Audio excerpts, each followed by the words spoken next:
Janet could get me, and more, and everything we could find. We did on-site program observations. We did stakeholder interviews. We did focus groups, and we did written and online surveys. The written and online surveys were of KOB site staff, 4th and 5th grade participants, parents of participants of all grades, parents of non-participants, and community stakeholders. So as Susan mentioned in her introduction, it's hard to measure quality if you don't have a baseline or a rubric or a way to score it. So we looked at 2 sets of standards.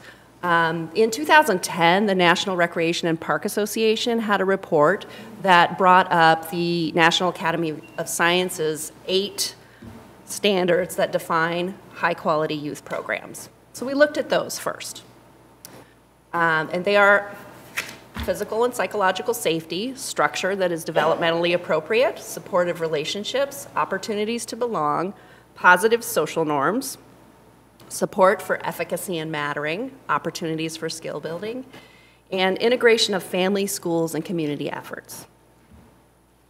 You'll notice some familiar language here when I talked about the elements of quality just a few slides ago. When it comes to quality standards, there are many things that we agree on, no matter who is publishing them. Some sets of standards are more thorough, though, so we look to Oregon's quality standards for after-school and summer programs. These were developed by Oregon Ask's Partner Committee, first in 2005 and then revised in 2012 and 2016. And you'll see they cover many of the same things, just with different vocabulary to describe that. But additionally, the Oregon Ask standards bring in highly skilled personnel and program management, so kind of bringing in those systems and structures in a way that the NRPA standards did not.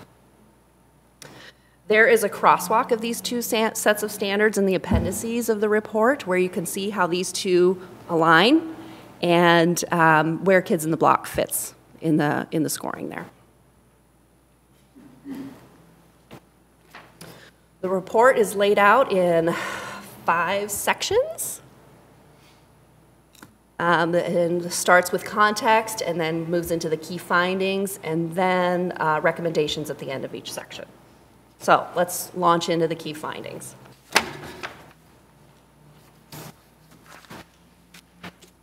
In participant outreach and customer service, we learned that information is widely available, but that outreach is not targeted. So your activity, the Park and Rec Activity Guide, is distributed to every home in McMinnville. If that's not widely distributed in your community, I don't know what is. But it's not necessarily getting to people in a way that people need it, or people who have, sorry, I'm going to go back to my script. While print and electronic information about KOB is widely distributed, in-person or relationship-based outreach is very limited. Little, if any, outreach is done to engage low-income or minority populations for whom print media is generally less effective. Focus groups with non-participant parents revealed that information about the program appears vague, and parents aren't really sure what is being offered. Focus group members stated they did not receive enough information about costs, activities in the program, or requirements to lead them to sign up. Some Latino parents even questioned the title, Kids on the Block, asking why they would want their kids on the block.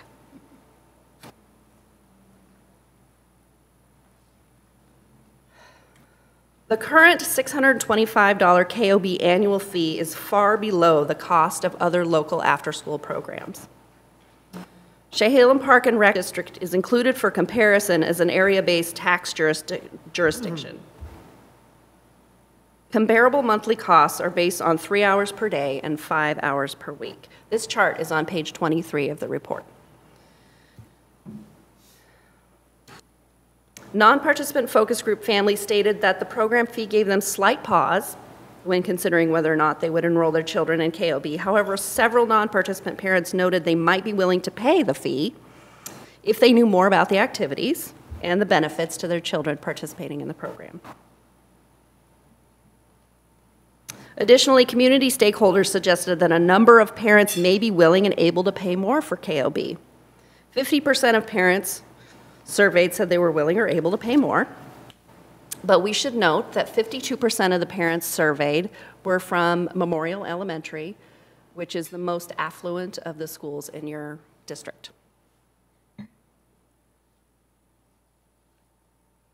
As of November of 2018, about 27% of KOB participants had been approved for financial assistance.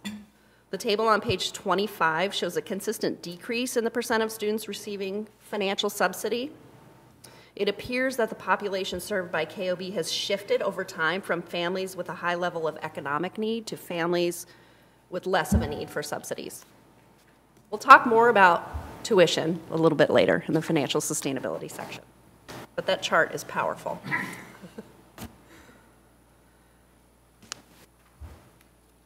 McMinnville School District operates a 21st Century Community Learning Center program that is a federally funded after-school program focused on academic achievement, academic enrichment, and family engagement, and is targeted on traditionally disadvantaged students and underperforming students. Because it operates, it coincides with Kids on the Block, we feel that this may have impacted enrollment, especially of low-income families this year. This one is, the school district program is free to families. We also learned that parents with children in the program really like it.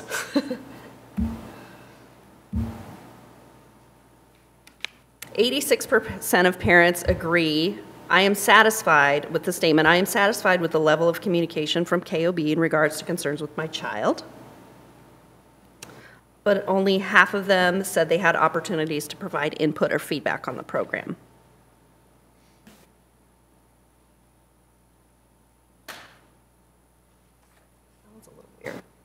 Yes, so parents are largely pleased with the program, but when they say what could the program do, they want to see Kids on the Block operate more days of the school year. I'll talk about that again in another slide. 65 fourth and fifth graders were surveyed, participant fifth graders. 87% of students said they always feel safe at KOB. 3% sometimes feel safe, and 10% said they do not feel safe at KOB. This finding is troubling and requires further investigation to get to the heart of the matter. Was it an issue with the survey? Was it an issue with the environment of the survey? Did something happen earlier in the day? It's hard to know, but it's worth investigating. And I know that Janet and Susan are already acting on this and investigating it. I visited all programs and did not see any apparent safety issues that needed to be addressed immediately. Students were asked about the benefits of KOB, and 87.5% of fourth and fifth grade students said they've made friends at KOB. Almost 70% say KOB helps with their schoolwork, even though it's not a goal of the program. And 64.6% said they have learned to do new things at Kids on the Block.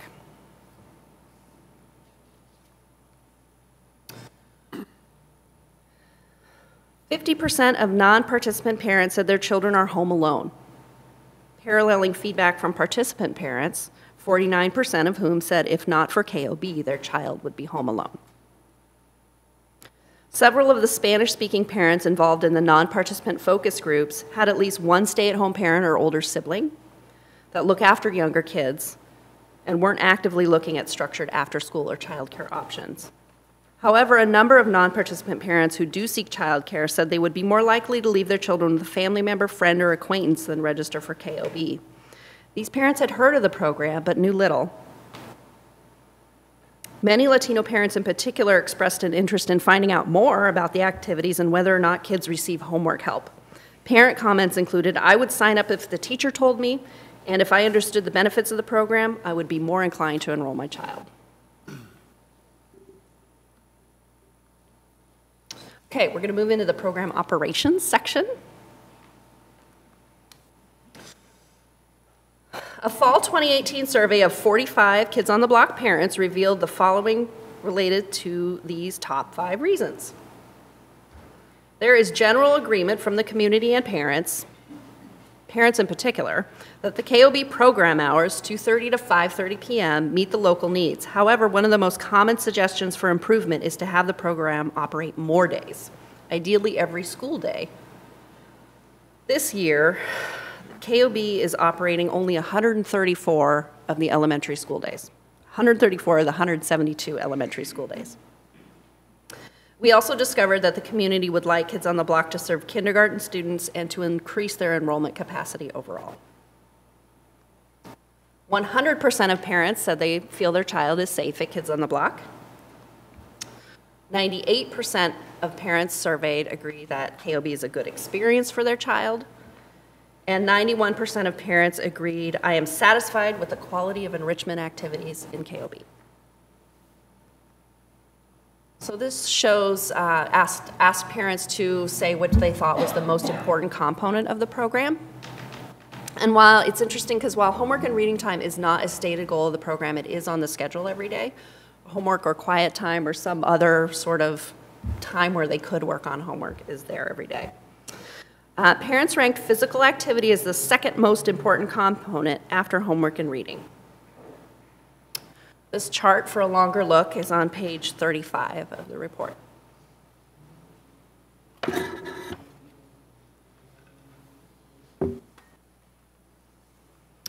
Okay, let's look at activities.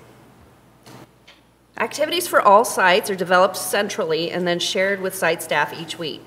There is some variation in how it rolls out at each site. Art and STEM activities were generally more suitable for younger students, with some students actively refusing to participate or doing the bare minimum quickly so they could move on to a board game or play activity. Activities do not align or complement school day learning. This finding deserves more explanation. When we talk about alignment with the school day as a best practice, we are certainly not advocating for after-school activities to mirror school day content or strategies. But there is an incredible opportunity here to share what each entity is exploring with kids and support each other's initiatives to make everyone more successful. For example, if second graders are studying insects and other creepy crawly things, the after-school program has time to do a test to see what a worm likes to eat. They can put a worm in a box and 4 things in the corner and have time to observe what the worm does and what the worm prefers. That could then lead to exploring worm composting, and then maybe building a worm bin for the school and recycling lunch leftovers, and then making posters about how much less trash we're throwing away at school, and making presentations to people about it. All because we knew second graders were studying insects. School day alignment is not more school. This type of learning allows children to follow their own interests, ask their own questions, and be in charge of their own learning. This shared leadership and planning between the school day and after school is known to support academic achievement. While academic support is not a stated goal of the KOB program, parents we surveyed like that students have an opportunity to work on homework during the program. Observed levels of support varied by site. Activities are standardized and were most appropriate for younger students.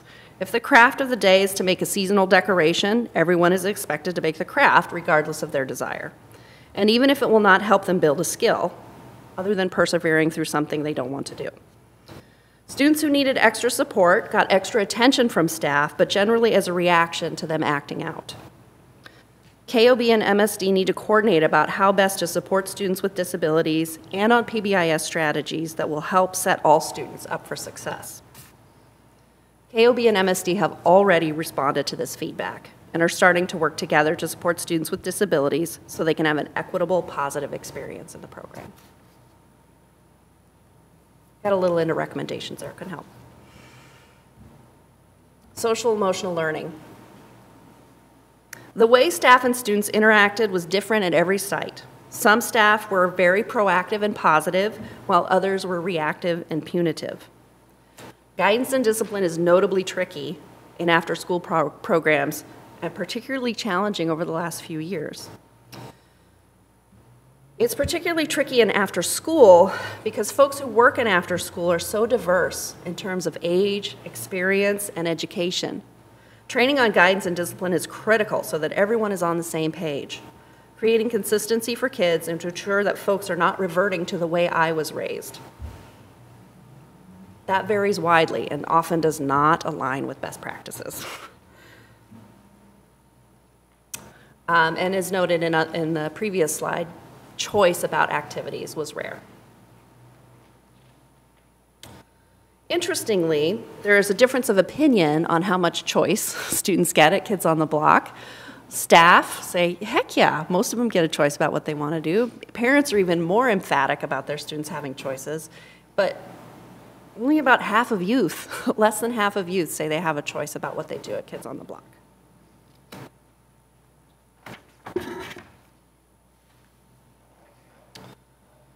Variations in staff member expertise and leadership style likely impacted how students viewed their experience in the program.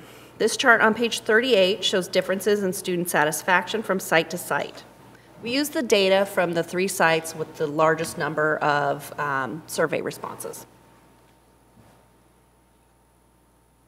Overall, if you look at all 65 responses of the 4th and 5th grade students, 72% enjoyed coming to KOB, which compares to 81% of similar programs statewide.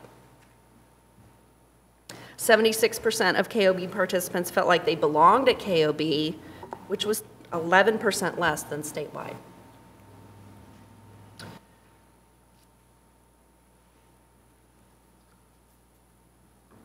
Let's move on to staffing. As you may have heard already this year, recruitment is a challenge. And this is not unique to Kids on the Block. This is happening everywhere. Fully staffing the program has become increasingly difficult. One barrier is the thriving local job market. There are more opportunities for entry-level work in McMinnville than people willing to take the jobs. And the schedule, hours, wages of many of these jobs are more attractive than working at KOB. Local employers rivaling KOB for recruitment include coffee shops, Linfield College campus jobs, and the McMinnville School District. In addition, staff report that Linfield classes are getting harder to schedule around as they conflict with the KOB program time.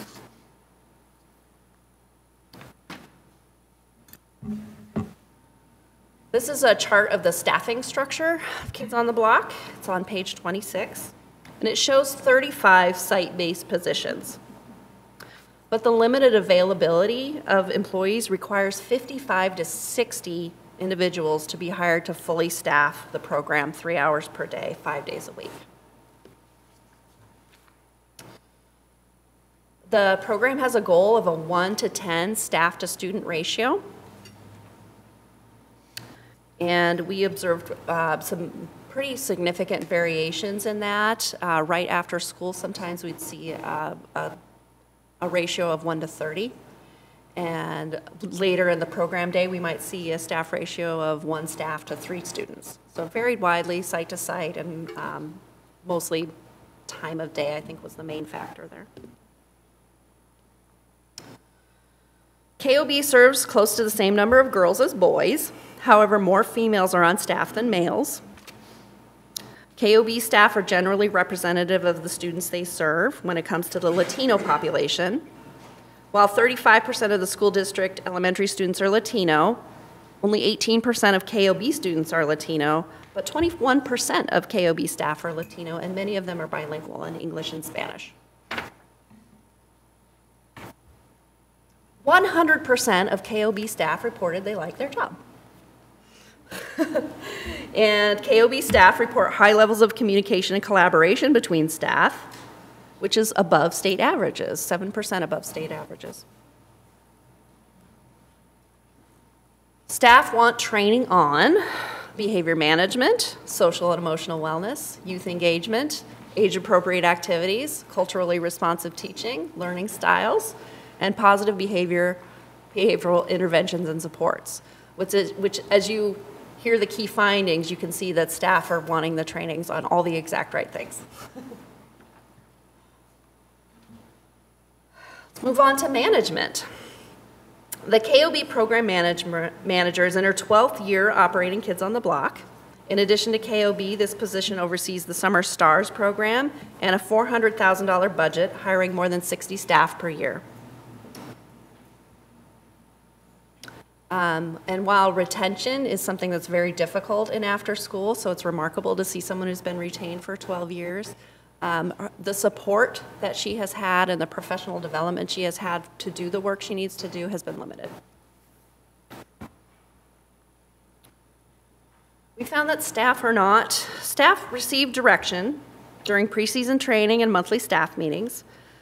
There are few written policies and procedures and no staff handbook. While staff problems are addressed in conversations with the program manager, and 63% of staff report receiving regular feedback from supervisors about their performance, there are no formal or uniform staff performance appraisals. This is really just the staff that we consider temporary, the recreation leaders on site. Partnerships.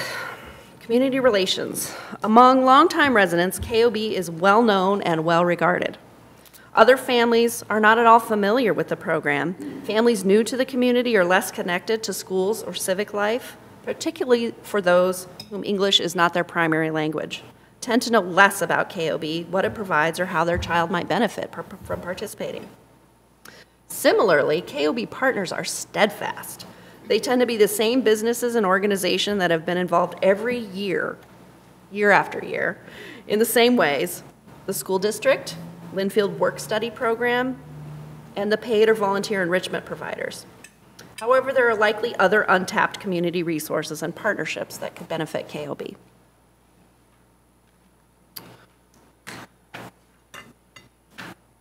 KOB currently collects participant name, age, grade level, and gender data for participants.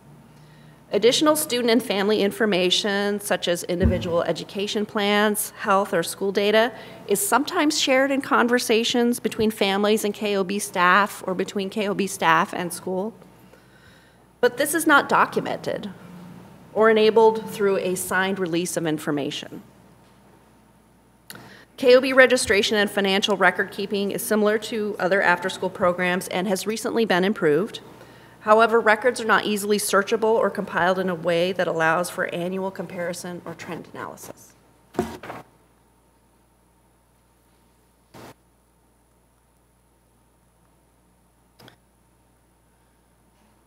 A parent survey was conducted in 2008, but until this assessment project, KOB had not conducted a full program evaluation. And currently there is no evaluation framework, including the program mission, vision, goals, objectives, or metrics to guide program evaluation.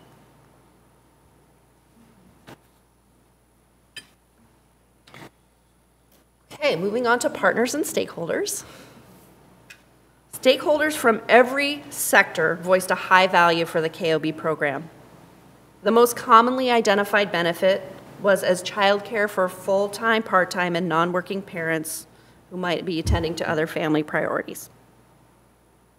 Representatives of the business community were quick to identify the appeal of KOB to attract employers and their workforce to McMinnville.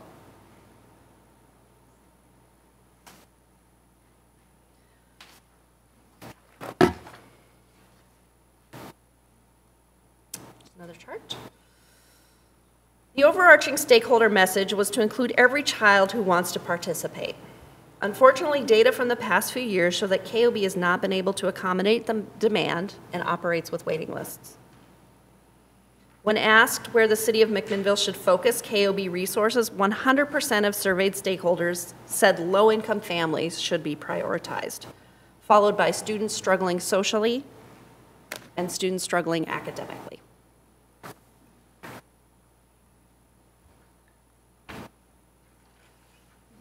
Stakeholders generally struggled to identify how KOB success should be measured.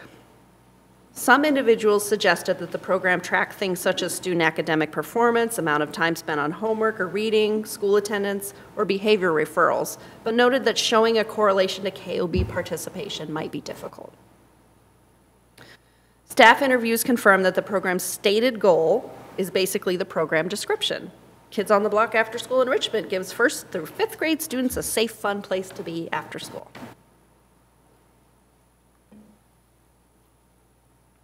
The McMinnville School District provides space, including utilities and custodial services, and transportation home for eligible KOB participants who request it, and also contributes $40,000 a year to support annual program activities.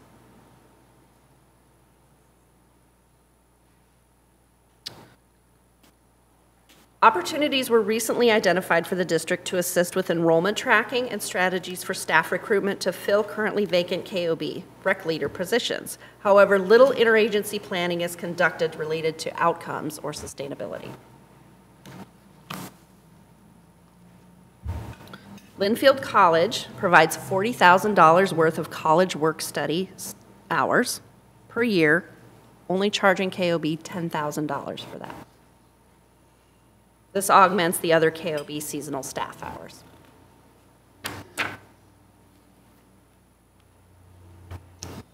KOB Inc., the nonprofit fundraising organization, provides approximately $200,000 a year to support annual program activities. And there are other partners for fee-for-service enrichment.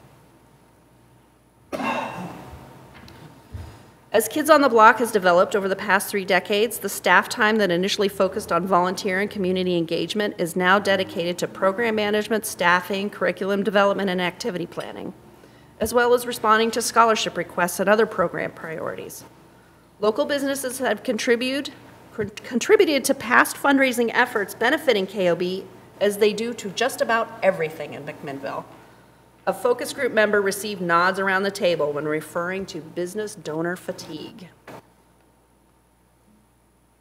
Okay, financial sustainability, here we go.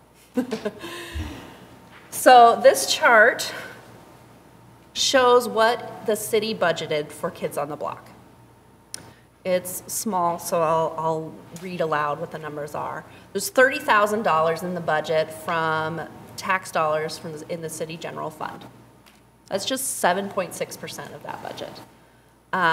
Program fees from parents is $200,825. And then KOB, the nonprofit, using fundraised dollars, contributed $161,430. These are on, these charts that I'm showing are on page 55 and 56 of the report. But what this picture shows is a very unrealistic view of what the program actually costs. This pie chart is more accurate. The following chart shows the same resources as in the city's budget, as well as $359,413 in other in-kind program resources, along with the addition of indirect funding from the city. Current KOB operations require $392,255 in program funding and $359,413 in other in-kind tax and grant resources for a total resource requirement of $751,668. KOB Inc., nonprofit, has received a major source of program funding through the annual Mayor's Ball, which was held from 1988 until 2017. With this source no longer generating revenue, funding reserves held by KOB Inc. will be depleted in approximately 2.5 years.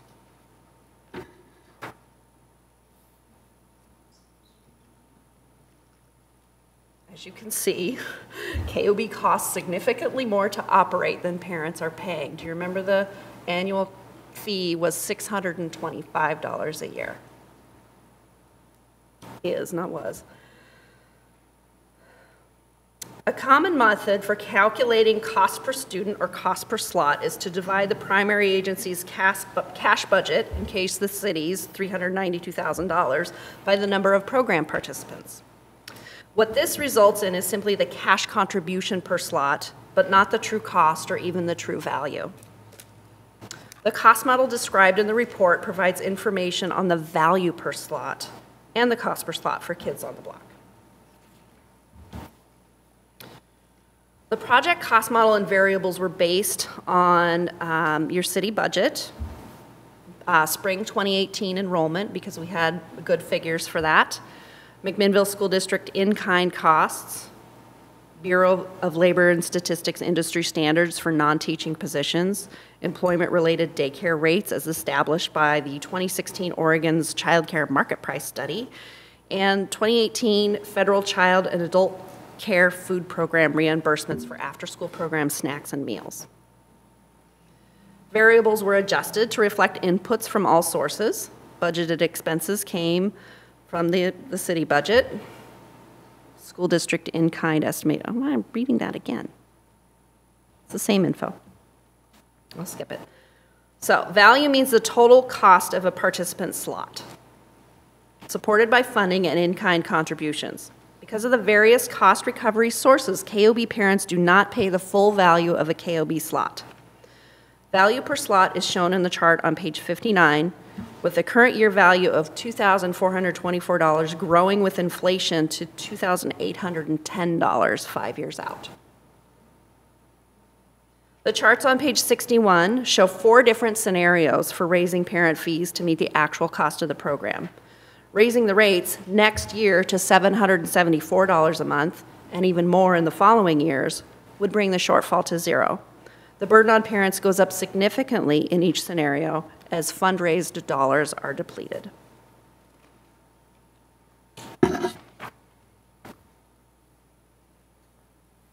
The current KOB enrollment model, can accommodate 400 students. During the first half of the school year in 2018, the program is operating below its full capacity, which increases the cost per slot.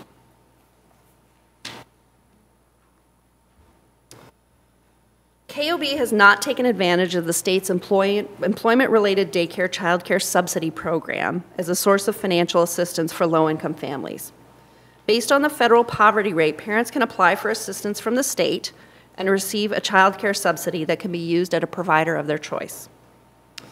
ERDC is federal dollars allocated to each state through the Child Care Development Block Grant. The majority of this funding goes directly to low-income working families so they can access childcare. Other funds go to improve quality in existing programs and expand access and availability of programs.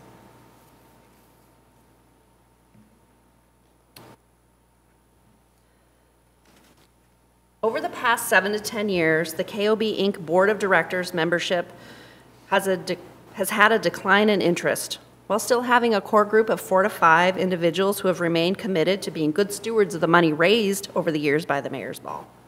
The purpose of the group needs to be revisited, as the remaining participants have made it clear they are not interested in fundraising.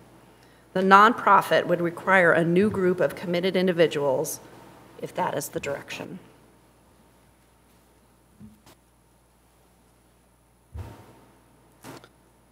Even though Washer Elementary is located outside the city of McMinnville in the city of Lafayette, the city includes it as one of the 6 KOB program sites and charges the same rate to the 43 students' families. 21 KOB participants do not live within the city limits of Lafayette or the city of McMinnville and do not contribute to the city tax base that supports the program. As noted above, McMinnville taxpayers are in effect subsidizing this program for 64 non-city residents.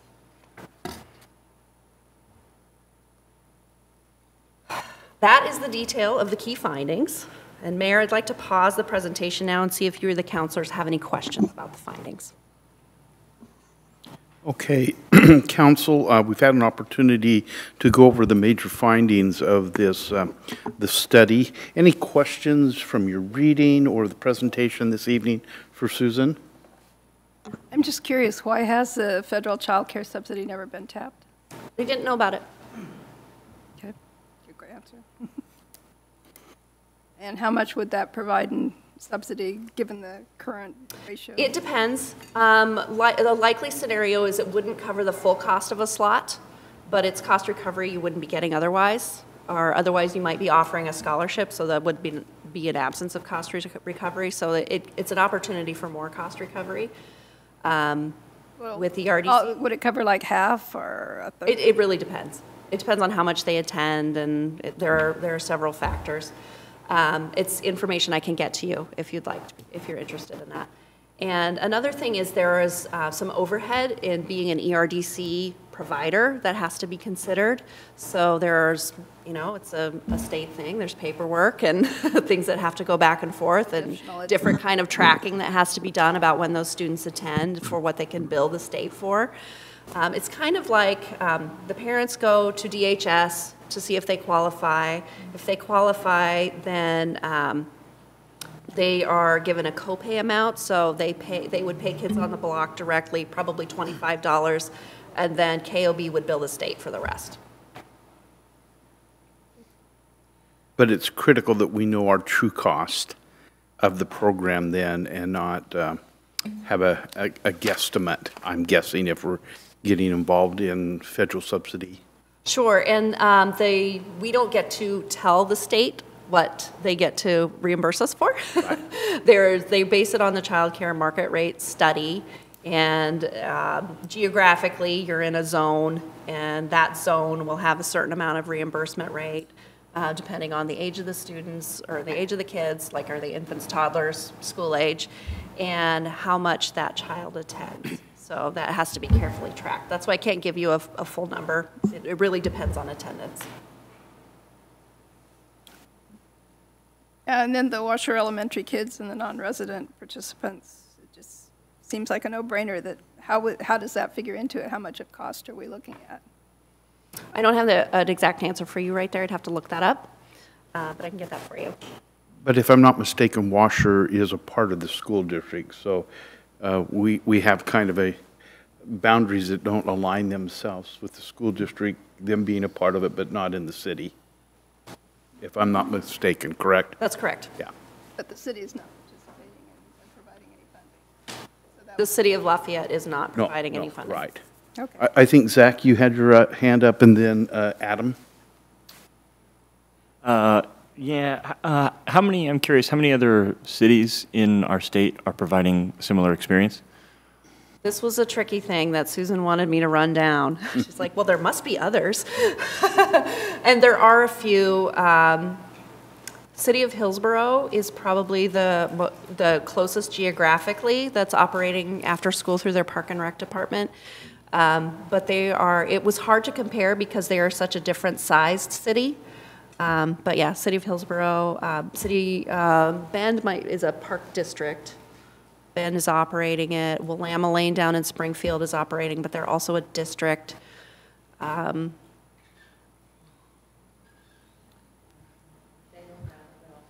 Halem, but also a district. Newport. Hi, Beth. Newport. I don't believe Newport is operating out at school sites. I think they're operating out of their community center for after school. Thank you. You mentioned one shortfall we had was no policy manual. Do you have a template, or could you offer a template? Yes, absolutely. Thank you. And before Adam, then the second question to that, we don't have a mission or a vision. We've not gone through that strategic planning for this program. Again, that becomes critical, I would guess, as to between the school district and the city to determine what our outcomes would need to be. And until we can do that, it is just a program that's kind of grown and continued to maintain, that was really supported through individual activities of the mayor ball and a lot of community support from that perspective. Mm-hmm. Okay, so Adam? A few questions. Thank you for all the information. I think it's important for us to have all this to move forward, and appreciate you not sugarcoating anything. Mm-hmm. Of the school days, 172 versus 134, we have service. Is there a few different reasons for that, or what's the primary factor that factors? The primary factor is that the bulk of the staff attend Linfield, and they don't arrive on campus until a few weeks after school starts, and they go home for breaks that don't align with the school district calendar. They align with their own calendar. So what has developed over time is a program that's responsive to staff needs and not necessarily the needs of children and families. You guys just mentioned Newport and how they use their community center From my understanding, KOB has always been provided at the site of the student. Has there ever been any exploration of cost savings to consolidate sites and thus alleviating some staffing issues of needing 50 or 60 staffing members to staff 30 positions? Yeah, there are a lot of things to explore, and I'm going to put that one off on Susan and Janet to talk about. Yeah, I think a lot of the things that you're starting to discuss are the things that we've all been talking about since we saw the first draft of this. That's one of the things that we've talked about just internally when exploring it with the school district. I think that'll be one of the first things we talk about with the technical advisory committee is do we need to focus on certain, concentrating populations, maybe offering it at a non-school site. All of those kinds of things come into play as we decide what we want the program to look like, and then we'll build the structure behind that, and then we'll move to the financial piece of it and figure out how to right-size that. And then the last question I had was, has the city of Lafayette ever been asked to contribute? So we found a newspaper article that said that they did at one point raise their own funds to contribute to the washer costs. At some point that went away. We don't know. We can't really tell when that happened. And we look forward to having that conversation with them again. Okay, thank you. Go ahead, Wendy, and then Zach. Thank you for all the data. It's very thorough and well done and gives us a really good picture. You mentioned about the Linfield students and their importance to the program and that recent changes have occurred that have made it more difficult. What is the basis of those changes, and is there potential that that will change in the future to enable a program to still consider that as a resource in your findings? I think that's always a possibility. I would have to defer to Janet. She's the one who's built that relationship over time. You want to comment on that? Sure. The class schedule at Linfield has changed little by little, and with a new president in charge, more changes seem to be coming. And what we found is that whereas staff used to usually be available by 2:30 to start working, many of them still have classes until 3:45. So we're able to fairly easily staff the 4 o'clock onward time period, but that critical beginning of the afternoon, 2:30 to 4, has been a real bear to get enough staffing. When Susan mentioned the 1 to 30 staff ratio, that's happening at the beginning because we can't get enough staff. From what I understand, we can expect more changes for school schedules for our Linfield students, and I don't yet have firm information about what that will mean or how it will continue to affect us, other than knowing that it will. Mm-hmm. So just TBD, because we don't really have any insight into that yet. Okay. All right. Thank you. Zach?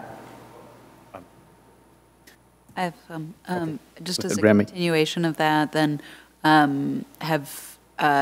have you been meeting with Linfield to see if there's some accommodations that can be made, either as a site itself or adjusting, or just are they aware of the effect on the program, I guess is really the question. We have a very strong relationship with the financial aid department that provides the work study funding.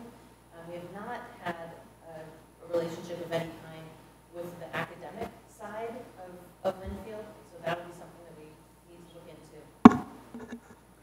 And then what do you attribute the lower enrollment rates in the program to? For this year? Uh-huh. To a lack of staffing. We usually keep enrollment open until it's full, and this year, for the first time ever, I needed to cap enrollments about the middle of August because I recognized that whereas I would usually have between 30 and 40 staff applications by mid-August, and knew that that would fill up our spaces, I had maybe 10 or 11. We simply didn't have the applications. I knew that we weren't going to be able to have as many slots open as we had had in the past, and had to close registration at that point. So there were definitely still folks that wanted to register. Many of them were lower income folks that just just hadn't kind of gotten to it yet. But our low enrollment this year is entirely due to a lack of staffing at the beginning of the school year. Thank you. Wendy? I just had a couple more questions for you, Janet. With regards to the Linfield students, is part of the opportunity for the Linfield students the learning connected with what they're studying, or is it just work study just for funds?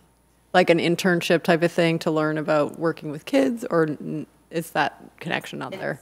It's almost entirely job focused as a way to supplement the funds that they need for college. Okay. We do occasionally have volunteers that come from Linfield education programs, and we've had a few interns, non-paid interns, who have come to do special projects with us. But as far as regular day-to-day staff, they are doing it for a job, and they appreciate the experience, but for the most part, it's because they're looking for an after-school job. And is that because there's not really the demand on the side of Linfield students to have that opportunity, or how we've approached like our connections with Linfield, or do you know why it's developed in that way? A little bit of both. As I was saying to Remy earlier, we've had a great relationship with the financial aid department and very little connection with the academic side. So maybe not communicating. Yeah, not connecting. Okay. And then the other question I had, and it might be for you again, Janet, but with regards to how it's changed over time to be a different demand, different mix of, first it was more of people who financially needed it, and it has changed over time. What do you think has caused that change in the use of the program?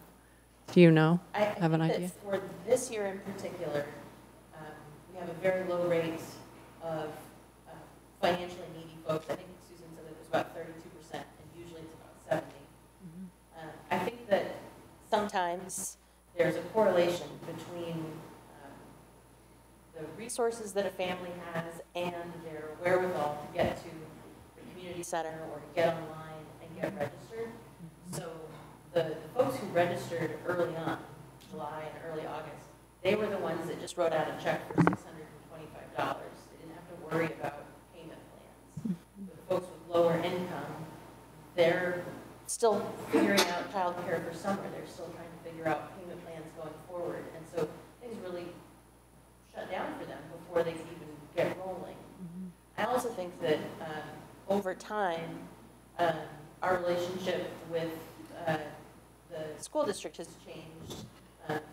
And there's been an ebb and flow to that based on the 21st Century Learning Center grants. That's been kind of a funnel into our program in many cases back when our program was more connected to the Power Hour segment, the KOB. And the program has changed over the years. Okay, yeah, I remember reading about that, about the different changes in the school district. So, okay, thank you. Has there been any conversation with the school district about trying to tap into high school age students, since we know their class times align? Yes, and then one correction. Our high school students' class times do not align with KOB. We've hired more high school students this year than ever before, thanks in large part to school district staff realizing that we needed help getting staff on board. And so they've connected us with high school opportunities to recruit through the high school. But that is also a scheduling challenge because the high school students have an A-B schedule, so it switches every other week. And if I can find an A and a B and put them together, fabulous. But it just doesn't work out that neatly most of the time. Could I ask a question? As much as I assume that it's a lot more fun to have young people as people that are working in the program, has any thought been given to having older people help in the program that have the time and perhaps the desire to work with young people? Kelly, I'd be happy to email an application to you. I'm not talking about myself, no. Have some recognition open. Yeah. Yep, well played. Are you just saying nobody's interested, or? No, I'm not saying that at all. Over the years, the dozen or so years that I've been here, when I started, it was almost entirely Linfield students and a small handful of community members of varying ages. And that has really changed. About 60% of our staff are college students, Linfield and Chemeketa. We've had an increase in Chemeketa students. But we have more stay-at-home parents or folks who have a full-time job, and this is a second job to help them make ends meet. No, I get the working parents. I know they don't have time. Yeah. But it occurs to me that the average age of our, in many ways, the average age of our staff member has gone up. We have just a wider range of folks, I believe, that are young. well, that's good. And our oldest, I'm not sure how old our oldest is, but.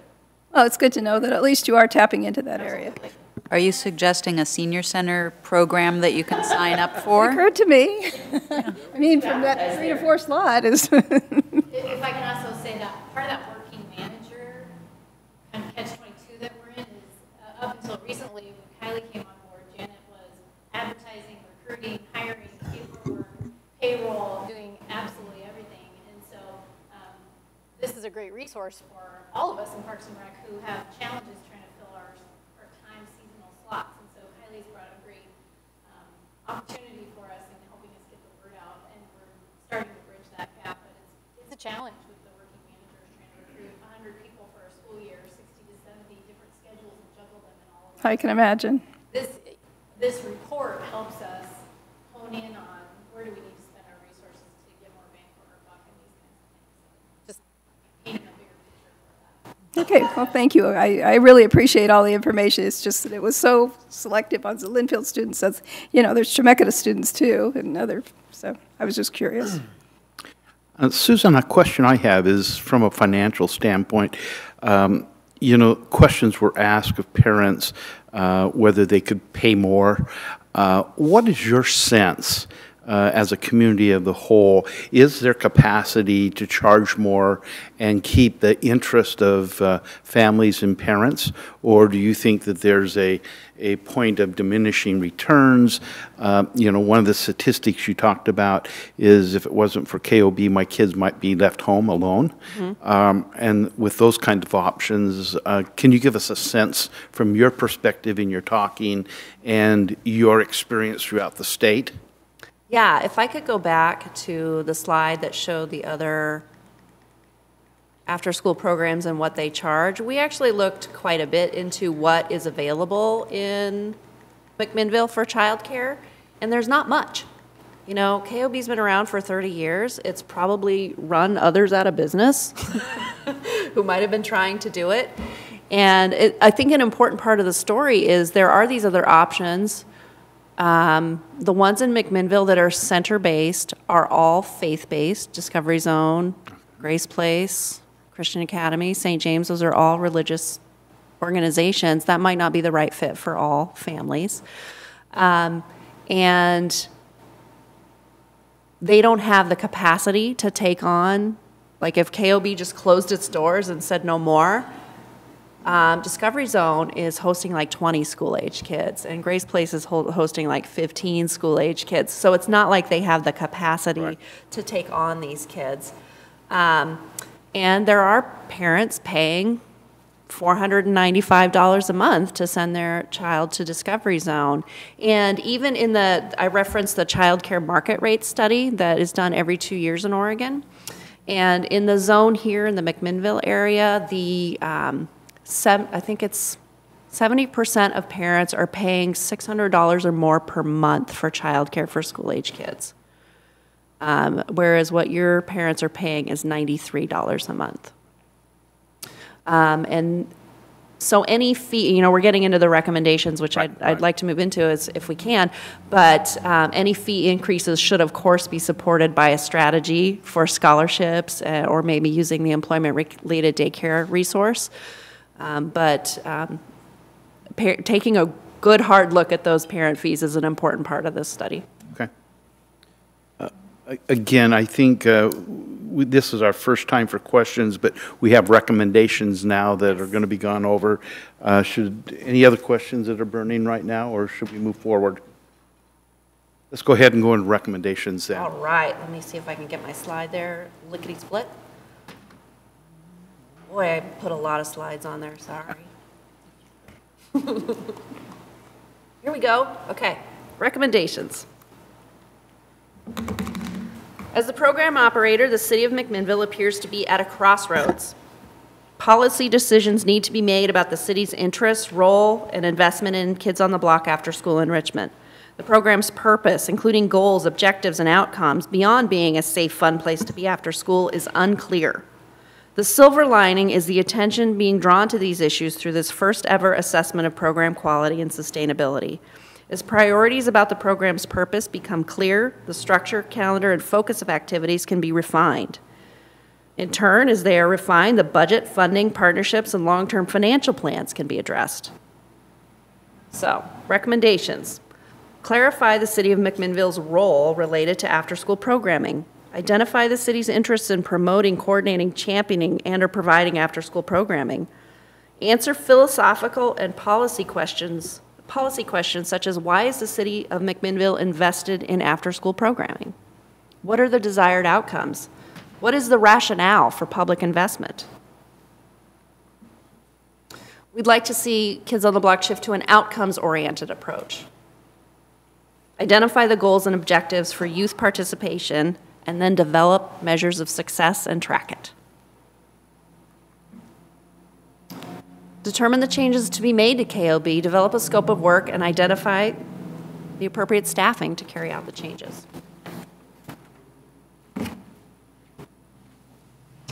Okay, in management, staff, and training. Development of systems, adoption of policies, and documentation of procedures will strengthen KOB program management. Findings reflect that good work is being done. However, the basis for much of this good work is good judgment. Systems for consistent data collection, staff training, and program evaluation are among the areas addressed in this report. Recruiting and scheduling the KOB workforce requires extensive effort. Collective leadership from the community institutions such as Linfield, Chemeketa Community College, the city, the school district, and the business community may be able to develop creative solutions. Implementing some of the recommendations offered in this report may require greater investment in staff training, technical assistance, and professional development. Here's our recommendations. Develop a KOB staff handbook of policies, practices, and clear guidelines.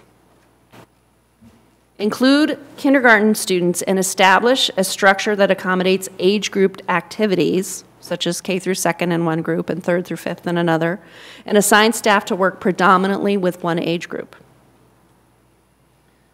Develop a program evaluation framework and corresponding evaluation plan.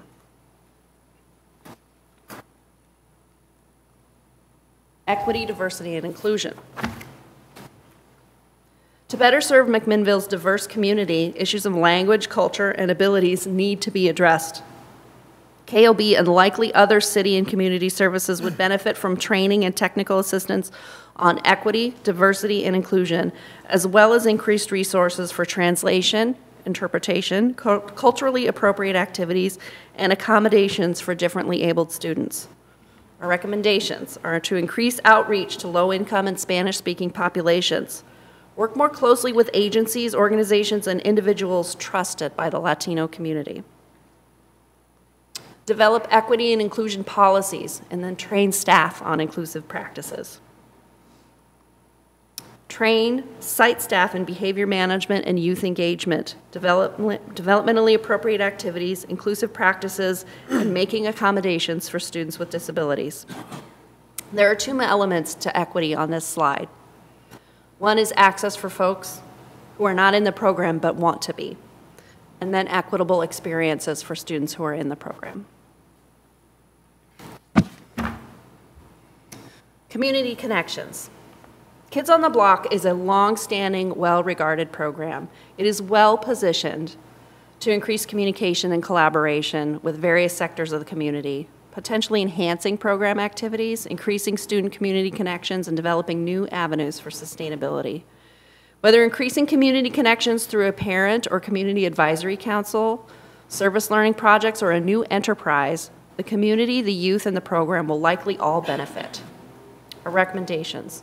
Solicit partner and community input when designing or revising the program objectives and setting enrollment and scholarship targets. communicate and coordinate with the McMinnville School District to address community needs, minimize duplication, and maximize the use of local resources. We'd like to see you establish a committee or council to advise staff on KOB program policies and practices, identify program objectives and milestones, and engage community voice in youth services.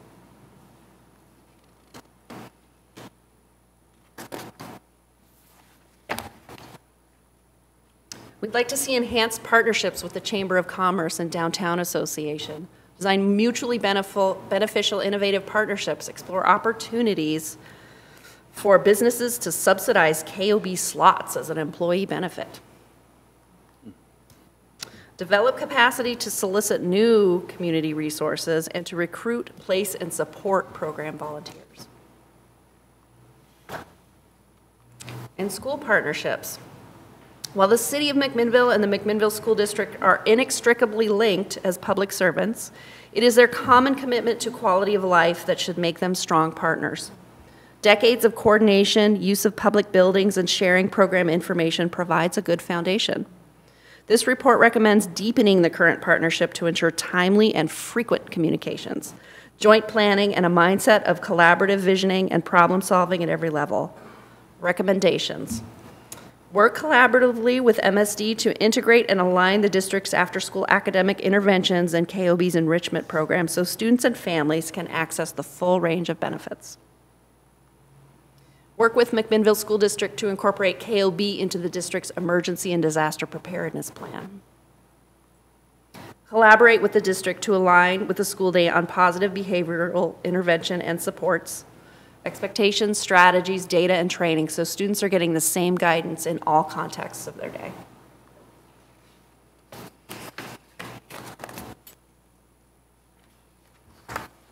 Fees and finances.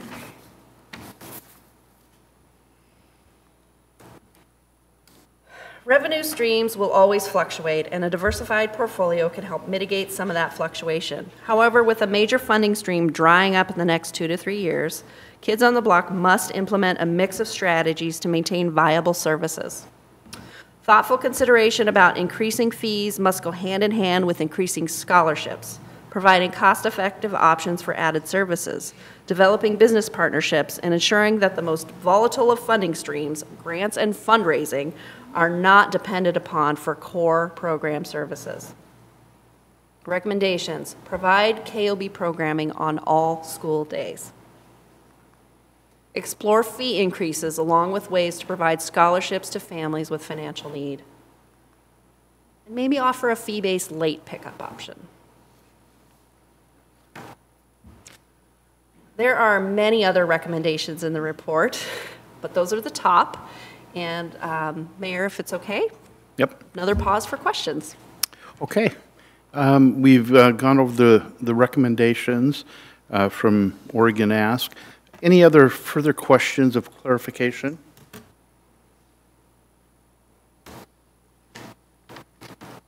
Again, these slides, I think, do a really good job of summarizing the bigger report, which looks about like that. It's meaty. Yeah. But it brings a lot more specific examples and discussions to the table, much like your talking points have done. Questions that I might have for Susan or Janet as we've looked at this, an opportunity to possibly kind of summarize from your perspective. You've had this report for a couple of weeks. I know we've had to change a little bit because of attendance here at this meeting with me being out of town. So why don't you give some insights from the two of you a little to the council of where you see us going and what we need to have from your perspective. Sure. First of all, I'm pretty darn excited to get started on all of this. My tendency, I know, is to jump in and start solving things right away. And luckily, I have Susan with me. And she sort of holds me back and reminds me, let's be methodical about this. We have time. This is not a an urgent crisis that has to be solved right now. We need to be thoughtful about this so that we don't jump into something and halfway correct it and then just have the problem a little bit later down the road. So I actually leave the day after tomorrow. I get to go to the National After School Association Conference in New York City.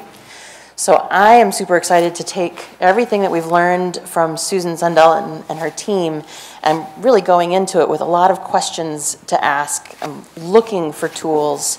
So in addition to being a sponge, I've got some goals that I want to accomplish while I'm there as well. So we're ready. Nope, Susan, it's all you. Janet might, I want to say she's being a little, she's holding back a little bit and telling you that she's already jumped on a number of these things. She does have program manuals from other providers across the state, made sure she got them in Word so she can do a search and replace, and we can run with some of those things that we know are easy to change. So we have been thinking about it for a little while. And we know that that crossroads is really the first question we need to decide. What do we want to be? We talk a lot about what we have been for the last 30 years, and we want to define the program for the following 30 years. Janet and I used to talk about this financial situation being a cliff in front of us and that we were going to drop off. We've known about that cliff for a long time. And now we see it a little bit more like a runway where we're going to be able to take off. We still have plenty of runway in front of us. As we look at the KOB Inc. resources that are ahead of us, we have some time. We have some ability to build in some structures to ease the pain of increasing fees for people, and we have some tools. We've already talked to a couple providers who have the ERDC program in place, and we know some of those challenges that Susan mentioned to you. So we need to make sure that we don't jump into something that ends up not being worth it in the end. So for next steps, what we're really eager to do is get this technical advisory committee that I mentioned in the staff report going. We have already a KOB Inc. member that we've tapped for that. The school district is ready and willing to be at the table for that piece of it. We'd like a counselor to sit on that. I've already talked to a couple of you about that. We'd like to have a participant family, hopefully a Latino family, that can sit on that technical advisory committee with us. Janet will, of course, be on that committee so that we can move through right-sizing it, because this tool that Oregon Ask and Susan have used to measure our program is it's a best management practice system that gives us a good framework. Now what we need to do with that technical advisory committee is kind of massage it and right-size it and make it fit our community in McMinnville so that we can then chart the path for the fees and the budget for this program. So we feel like we've got a plan in front of us. We've got a runway, we've got some road in front of us, and we're ready to have those big picture questions so we can develop the systems behind it and continue with the history of great after-school care for families and kids in McMinnville. Thank you, Susan and Janet. I think you addressed my concerns as I was going over recommendations, establishing that committee or council to advise a KOB program, practices, program objectives, milestones, engaging the community and the voice. I think it also goes back to working on the mission and the objectives. I think we really need to do that. But as we've done that through the strategic planning process, I think we're well positioned to know what that looks like and what that can feel like. But it's getting people that have a passion to come to the table and to help and to advise. So again, I'll just open it up. We've got about 5 minutes. Any last comments or questions? Susan, thank you so very much. You spent much time and effort in the community. I've seen you around quite a bit, and the end result of your work is excellent. I think it reiterates that we've got good programs, but we've got to have that strategic plan in place. And this is a program that's grown, I think, out of necessity, but we haven't really put our hands around it and molded it to what we really need.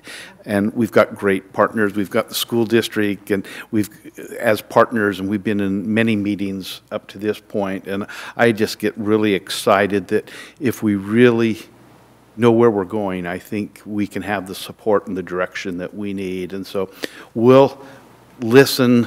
I think the message is continue down that path, coming back to us, and you indicated that you may be approaching a few council members or myself to be a part of that, and we can put that together and our partners. And I just look forward to where we're going to be in the next couple of months from a strategic priority and direction of where we need to go. So again, thank you. Thank you to Susan Thank and your staff. It's been... Team, yes. Yes. I get to sit here at the table, but it was really the work. It is a team effort, I'm sure. Okay, well, thank you. I'm going to go ahead and close our work session, and we will start at this clock's off because of daylight savings, so at 7 o'clock we will reopen a council meeting. Thank you. I'd like to welcome everyone to our March 12th, 2019 City Council meeting, and I will call us to order. I'll go ahead and lead us in the Pledge of Allegiance. I pledge allegiance to the flag of the United States of America and to the republic for which it stands, one nation, under God, indivisible, with liberty and justice for all. Thank you.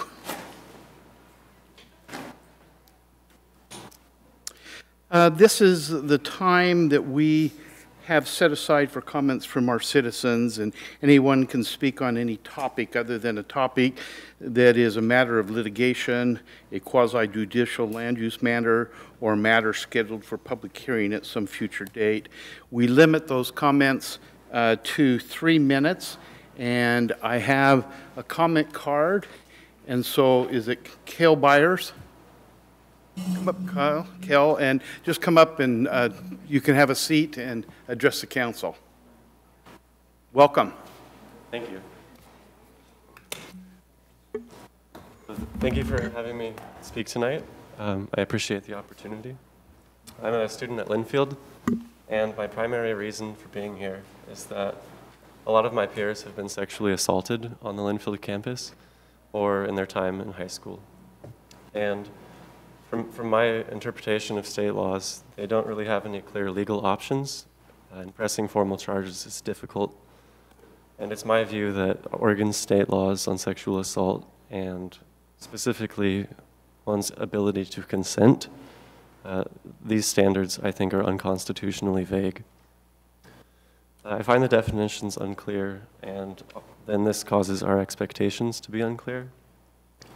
And there's also a loophole in ORS 163.325 that allows for people to sexually assault others who are physically helpless if they can prove that they didn't know the facts or conditions responsible for someone being physically helpless. This should never be acceptable. And then in addition to physical helplessness, being mentally incapacitated or mentally defective prevents people from giving consent.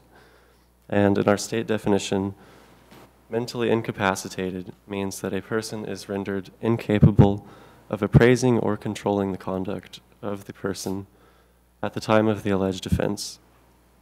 And I don't see from that one sentence much guidance on how we are to behave as a society or what we expect from people.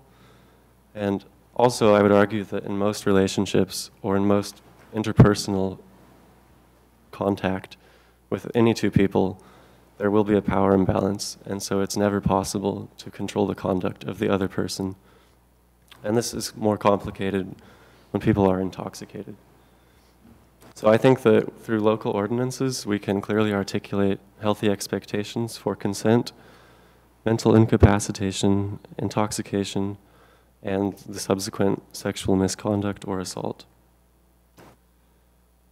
People cannot give informed consent to sexual activity if they're under the influence of drugs, but the laws do not define any clear boundaries other than in cases of extreme intoxication, if people are unconscious or severely impaired.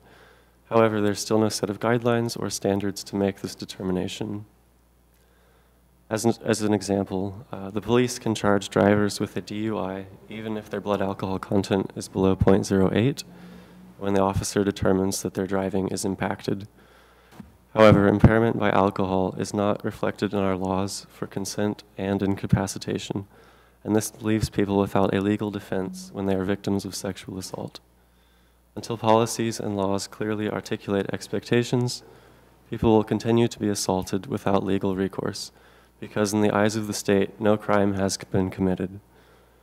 But we know this is wrong, and we need to improve our standards. May I ask how much time I have left? Yeah, okay. Well, thank you for your comments. Sorry, am I out of time? You are, Okay, yeah. we've hit our 3 minutes. We're over, but thank you. Thank you for your presentation this evening.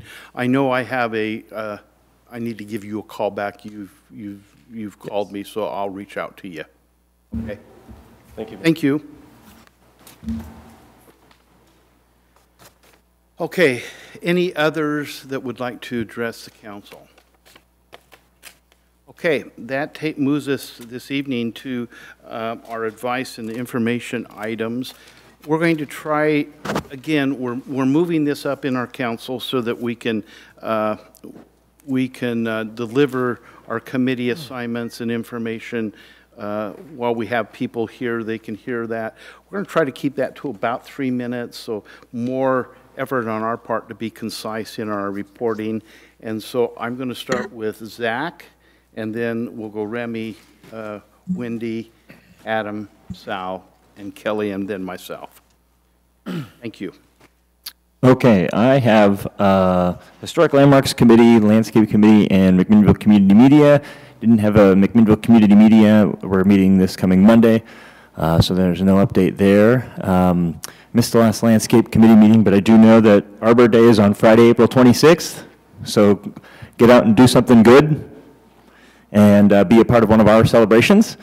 And then Historic Landmarks Committee had quite an exciting meeting involving the construction of the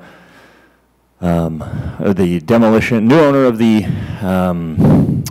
small mobile home village over here by the post office, and the construction of a new development there, the demolition of all the existing mobile home units, and the creation of the new structure there, which passed.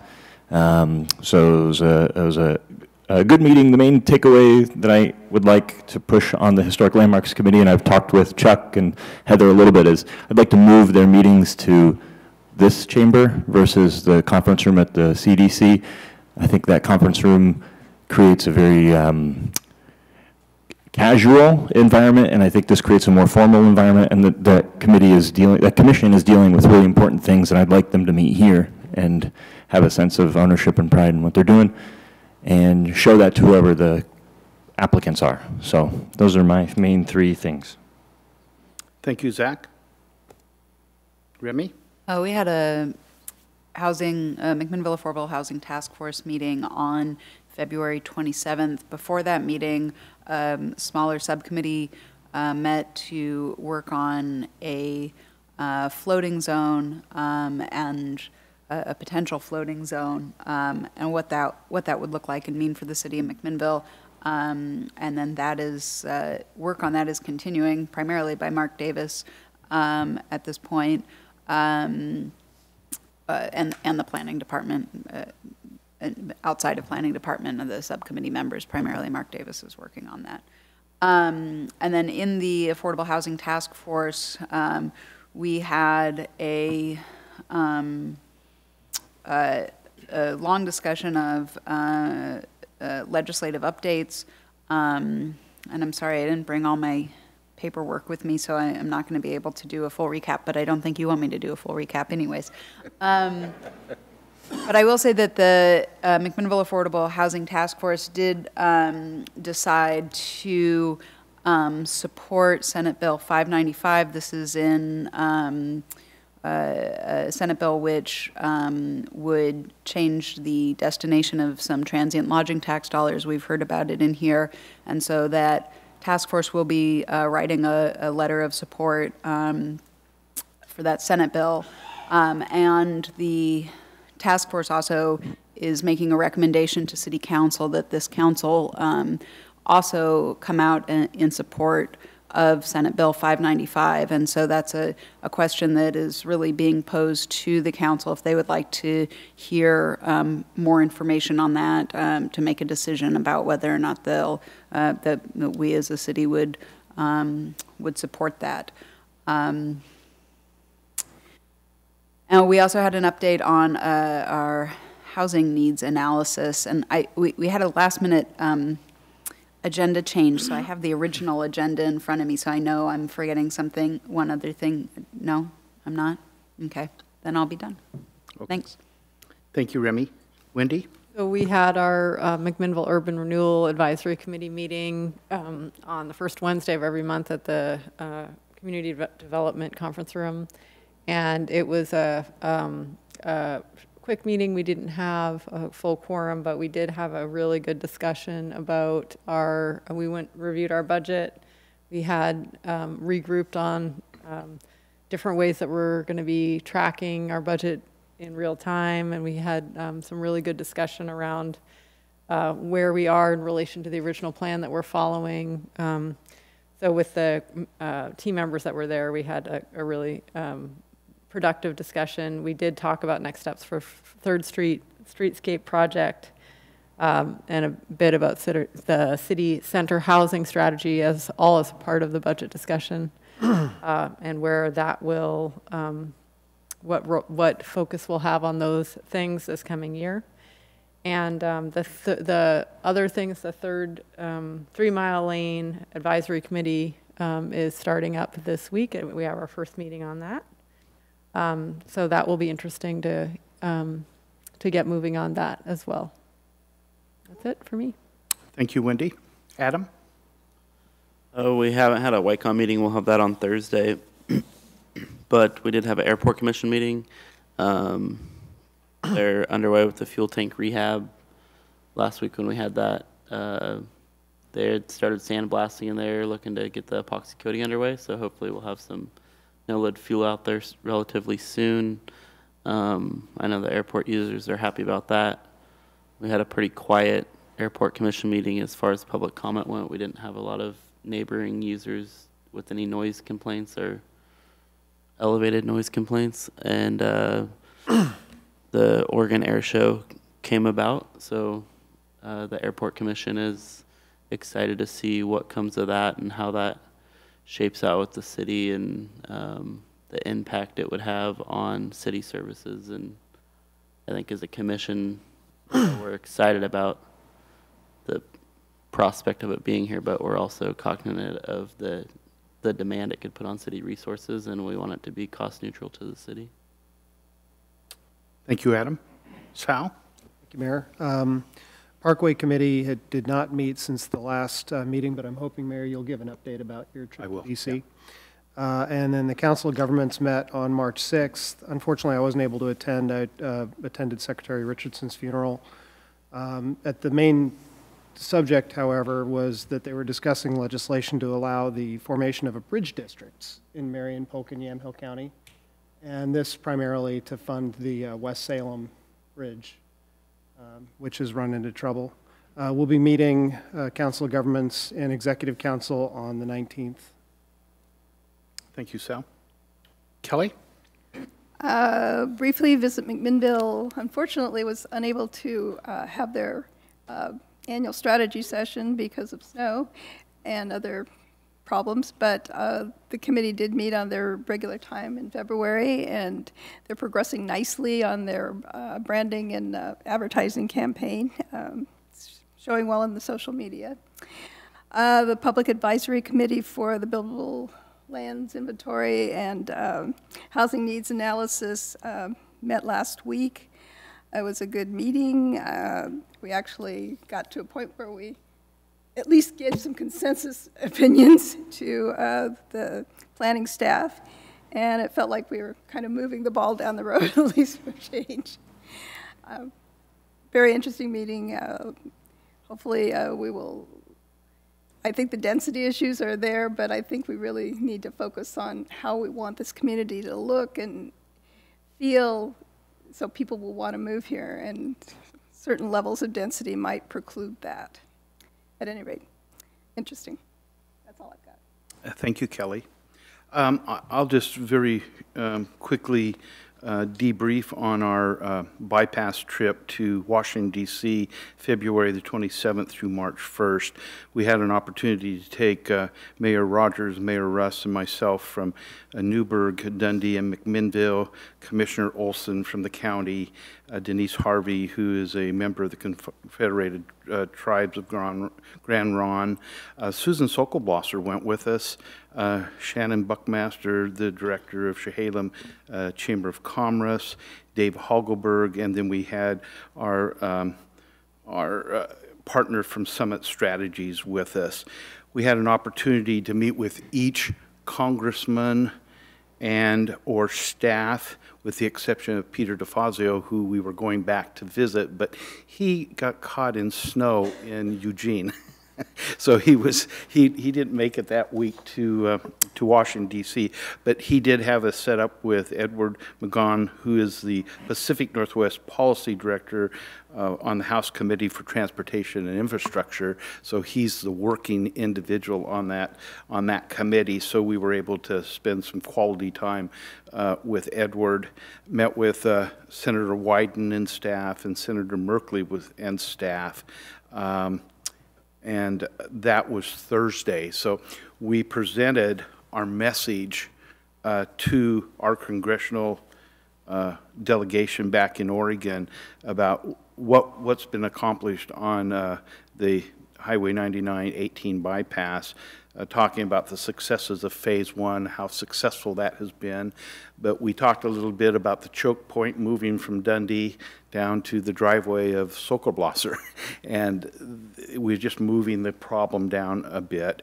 We talked about where we were in our funding strategy for Phase 2, where we have 10.5 holdover from Phase 1, 22 from the legislature, and Governor Brown having $32 million in her budget for us. But that still leaves us about $124 million on that completion. We went out and hired a consultant to tell us what the dollar amount would be to finish from Dundee to Dayton. That's about $202 million. A total of $264 million to do what we're calling now phase to finish. And so that's why we were back in Washington, D.C. I think we felt very comfortable with what we were able to accomplish. On Friday was more exciting in that we were able to meet with the Department of Transportation. We met with Roger Bonnet, who's the director of the Office of Outreach and Policy Development for Build America. And he had his planner and his financial people there, and they're the ones that are working with all of the grants and the fundings, the loans, and the monies that are coming from Congress. We met with Brandy Hendrickson, who is the acting director of the Federal Highway Division, so right under the Secretary of Transportation. We spent a good hour with her telling our story, and then we met with John Augustine, who's the director of Infrastructure, Finance, and Innovation at the Department of Transportation. They all gave us the same message, and that is that they've got programs at the federal level. You have to get in line for those.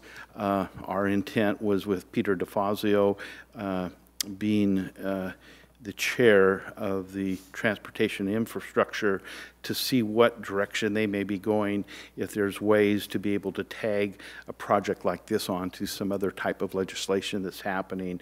A bit early to know that, but we told our story, and so that went really well. I had an opportunity last Thursday to go to my first Mid-Willamette Valley Area Commission on Transportation, known as MWAC, and I was elected to represent highways 99, 18, and 47 on this committee.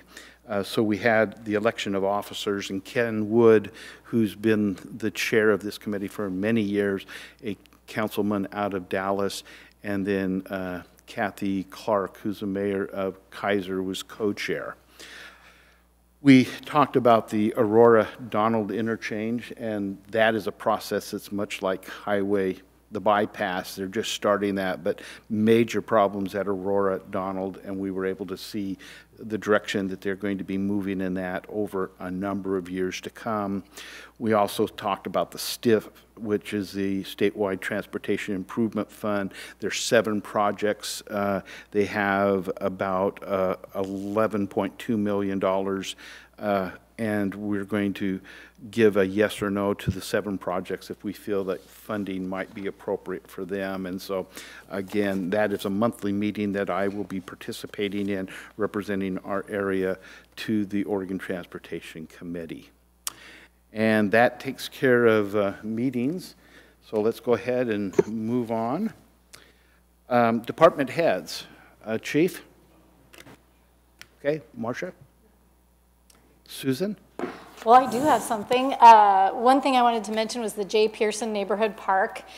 We talked about doing a groundbreaking ceremony out there, and if you've been out there recently, you've noticed they've already moved well on beyond that, which is exciting.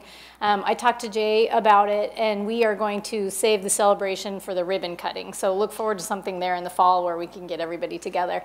And then I also wanted to mention, speaking of recruiting, we just talked about kids on the block and recruiting. We have a nice little sweet spot of a position at the senior center. If anybody has some time between 9:30 and 1:30, we really would like to have somebody out there. It's a temporary position working with the cafe, but they'd get to work with Ann and her team out there, and it's a lot of great fun at the cafe, and it's one of those sweet spots up for the right person. This will be a really good fit if they have some time during the day. Right, Ann? Yep. Okay, Rich? I have nothing at this time, Mr. Mayor. Okay. Just comments that are not appropriate, obviously. Okay. Scott? Nothing to share. Okay. Heather? I have a couple items I wanted to share. My microphone's working really well. I wanted to share that we are starting the 3 Mile Lane area planning process tomorrow. We will have a meeting with our technical advisory committee, and then in the morning, and then an all-day workshop with the 2 large property owners that are just there on the south side of the Highway 18 frontage to talk about master planning those sites together. And it's pretty exciting to get those 2 property owners together and talk about how we can leverage that property effectively towards what's the highest and best use in McMinnville. And they're both very open to really exploring that. So that's great. And then on Thursday, we'll have our project advisory committee's first meeting for that. That's an 18-month project. It's funded through a transportation and growth management grant, and the consultant team that's been put together for this project is really some of the best in the field in terms of the relative fields that are making up that team. So I'm excited to see what comes of that.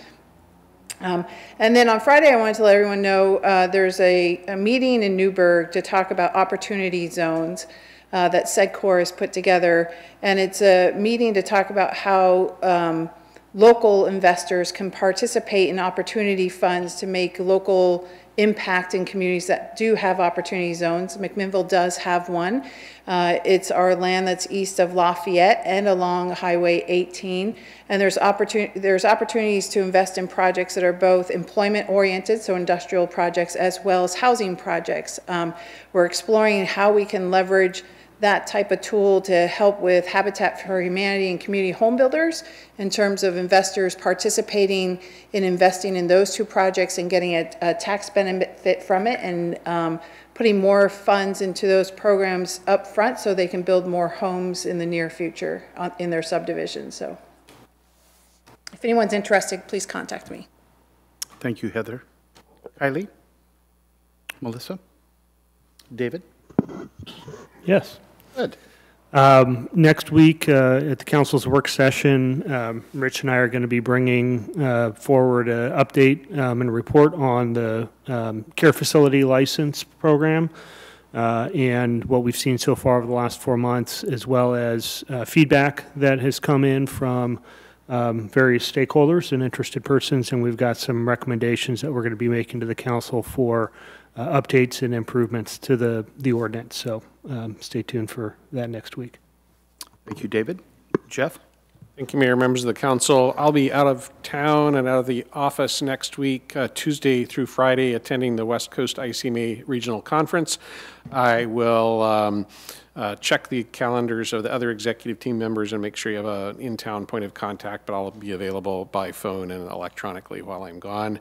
I will probably also be out of the office a little bit during spring break. It turns out our son got favorable schedule and we'll be home most of spring break, and so we may be spending some family time together, yet to be determined. Heather and Remy and I have been invited to a small meeting with Congresswoman Bonamici on Monday of next week to discuss affordable housing strategies, and Senator Merkley will be holding a town hall at the community center on Wednesday the 20th. So thought I'd let you know about those updates. And well in advance, save the date for you. June 27th will be the City of McMinnville Employee Breakfast this year. One of the reasons we're way out in front of it is we've booked a speaker whose calendar has to be blocked well in advance. The keynote for this year's breakfast will be Dr. Miles K. Davis, the 20th president of Linfield College. Thank you, Jeff. Also, I overlooked one opportunity, and that was on Friday at the inauguration of Dr. Davis. We had an opportunity to do a city proclamation, and we gave him March 8th as the Miles K. Davis Day in the city of McMinnville to a cheering audience to that. And so, again, one of the pure pleasures I'm able to do as a mayor, and so a few of you were at that inauguration, and it was just a great day of events, well, a week of events leading up to last Friday. So, okay. Mr. Mayor, go ahead. Sorry if I may, I was advised that this would be the appropriate time to take the temperature of the council about bringing back any sort of legislative updates to our next meeting. Okay. In reference to either that particular Senate bill or all of the housing initiatives that are coming through. And my thought might be is that if we could wait for a report to come out of the committee and have their direction for the council. I don't know what your thoughts might be. I thought the committee made that recommendation already, Mr. We've Mayor. already made the recommendation. Yes. Have they? Yeah. Okay. It was a unanimous vote. It was it was a unanimous vote, and since it wasn't on our agenda, that's why I had raised the question about the best time to bring it forward, and I was advised that we should have that discussion during council reports to see if we'll bring it back to that would be the place that we would do that as a result of our report. So let's go ahead and just whether you or if Sal wants to bring it forward, and we'll get the temperature. Your committee, go ahead. Well, I mean, I think that at the very least it makes sense to have a presentation at our next meeting that's more informative than just relying on a recommendation out of committee. So okay. That's my feeling. Do you agree, Zach? I agree. Excellent. I'd like Wendy? to see that happen. Remy? Yeah. And Wendy? Yes for me. Kelly? I agree. Okay. I think we probably need to have some good discussion with our partners out there at Visit McMinnville. I know we're going to be having a board meeting coming up. I think is it next Wednesday? Yeah. And be cautious, you know. LOC is going to support it, is my understanding. COG is going to be supporting that legislation. And so I think we need to have that dialogue as we go through this, because we have a priority, which is workforce housing or affordable housing, and we also have a partnership and a contract with Visit McMinnville at this point. And so dialogue needs to be... I think more than anything else, that dialogue does need to happen, and we should be fully cognizant that they have been working under certain assumptions, and those assumptions could carry out over several years. So definitely whatever we do is going to have to be a phased-in approach. And there's a process that, my understanding, if the bill is passed, there's a process that the city's in control of how they approach that. So I'm guessing there's going to be much discussion around that. Certainly, and by no means do I want this to be a McMinnville Affordable Housing Task Force versus Visit McMinnville at all. I think all those partnerships are important. This is a tool that our committee sees coming in. As we know, Visit McMinnville has been really fortunate to be one of the partners of the city of McMinnville that has dollars in their budget, and we currently have $0 for housing in the entire city budget of McMinnville.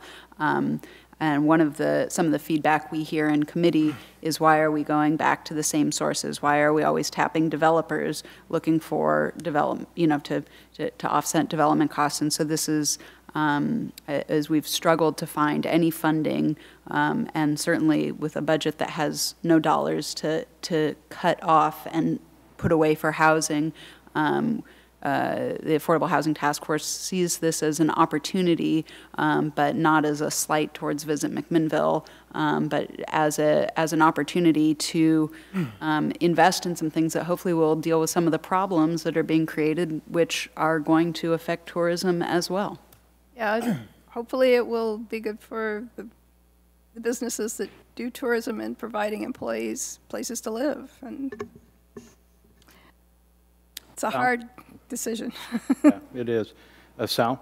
Well, I mean, at this point, we're not making any decisions that relate to the contract with Visit McMinnville. At this point, we're deciding whether or not to support a piece of legislation that has a statewide implication and no direct ramifications on us until we make a decision to act on it if it passes. So I think we should separate those two pieces out. I think it's good that we're aware of what's happening kind of at the beginning of that process. I think it's probably good for our partners to consider those possibilities as they go forward with their budgeting. But, I think it's appropriate for us to have a deeper conversation about it. And I do too, and I think that conversation needs to be with our partners also. And so I think we'll move forward, but I think you have a sense of where the council's sitting tonight, and we'll have further discussion then. Thank you. A part of your packet is a cash and investment report, and so I make note of that. The consent agenda this evening has a number of items. The first is to consider the minutes of our January 8th regular meeting, January 22nd work session, which really was a budget committee regular meeting, and the January 25th special meeting, which was our council retreat. The second item on that is a request, an OLCC request for off-premise and full on-premise commercial license for Mac Market LLC at 1140 Northeast Alpine Avenue. The third item, to consider an OLCC request for off-premise licenses for liquor and beer and wine sales from McMinnville North Liquor, located at 2628 North Highway 99. We have fourth, to consider a request for a full on-premise, off-premise, and full on-premise commercial licenses for Red Hills Kitchen LLC, located at 530 Northeast 4th Street and 375 Northeast Ford. And then the last item is to consider a winery first location for Lisa Irene Blends LLC, Convergence Wine, located at 2803 Northeast Orchard Avenue. Would any councilor request to have any item removed from our consent agenda? Seeing none, do I have a motion to approve the consent agenda as presented? So moved. And a second? Second. So it's been moved by Council President Mackey and seconded by Wendy. All those in favor, please signify by saying aye. Aye. Aye. Any opposed, signify by saying nay. Consent agenda passes unanimously 6-6 this evening. Okay, we are to a point in our program tonight where we're going to have a presentation of our City Council 2019 retreat summary. We're going to call on our city manager, Jeff Towery, to make that presentation. You received in your packet the information that was received from Jensen Strategies as it relates to that retreat and kind of what our follow-up is on that. So, Jeff? Thank you, Mayor, members of the council. As you know, you adopted MacTown 2032 in January of this year. We scheduled a council team building session with the council and executive team late in the month of January. Jensen Strategies consultant team facilitated that exercise for us, including advanced interviews with the participants. There were two primary functions of the team building exercise. One was for the council to work with a consultant team to discuss council work group agreements and the roles and responsibilities of the mayor, council, and manager. The consensus of the council at that time was to have a structured work session to more fully discuss those issues. That work session is currently scheduled for April 17th and will be facilitated again by Jensen Strategies. The bulk of the report that was provided to you last week in advance of the packet focuses on the strategy that the city would use to implement the strategic plan and set council priority actions for the coming year. There's one particular topic that upon sort of review and reflection, the consultant team has recommended some additional discussion amongst the council, and that's related to one of the action priorities that was specific to a particular department. I think from both the staff perspective and the consultant team, it's worthy of talking about that conversation and discuss whether or not there should be maybe a broader acknowledgement of public safety needs for the organization and consider an action plan strategy that is more focused on a broader perspective. Tonight's opportunity is for you to discuss the full report and certainly any details that you would like to review or ask questions about, to also address that particular issue, which is on page 10 of the report document. And specifically, the strategic priority that was identified during the team building session was to address a strategy for long-term increase in stable fire EMS service. The consultant suggests that perhaps you talk about it in the context of stability of public safety services generally rather than department specific. In any case, we would suggest the council discuss that issue, come to some consensus, and then based on either consensus to accept the report as it's presented or to make some form of amendment tonight. There's a resolution on your agenda later in the evening to be able to formally adopt this direction. Thank you, Jeff. Again, this report is a part of your packet. Hopefully you've had an opportunity to review any questions or comments one would like to make. As you're looking, I've had an opportunity to review some aspects of that, and I'd just like to make a few comments going through as you're putting your thoughts together. But on page 8, I'm very appreciative of the direction of putting the strategic priority and goal on each of our documents that come from our department heads. It gives real purpose. I know where that is and where it's going, and so I wanted to thank staff for implementing that almost immediately after our meeting. As I look on page 9. Under strategy A-1-A, it talks about the council priority action item of 2019. It says strategically participate in local and regional partnerships. I had a question as to really what are those partnerships that we need to be involved in. I think the more specific we can get, the more we're going to be able to track.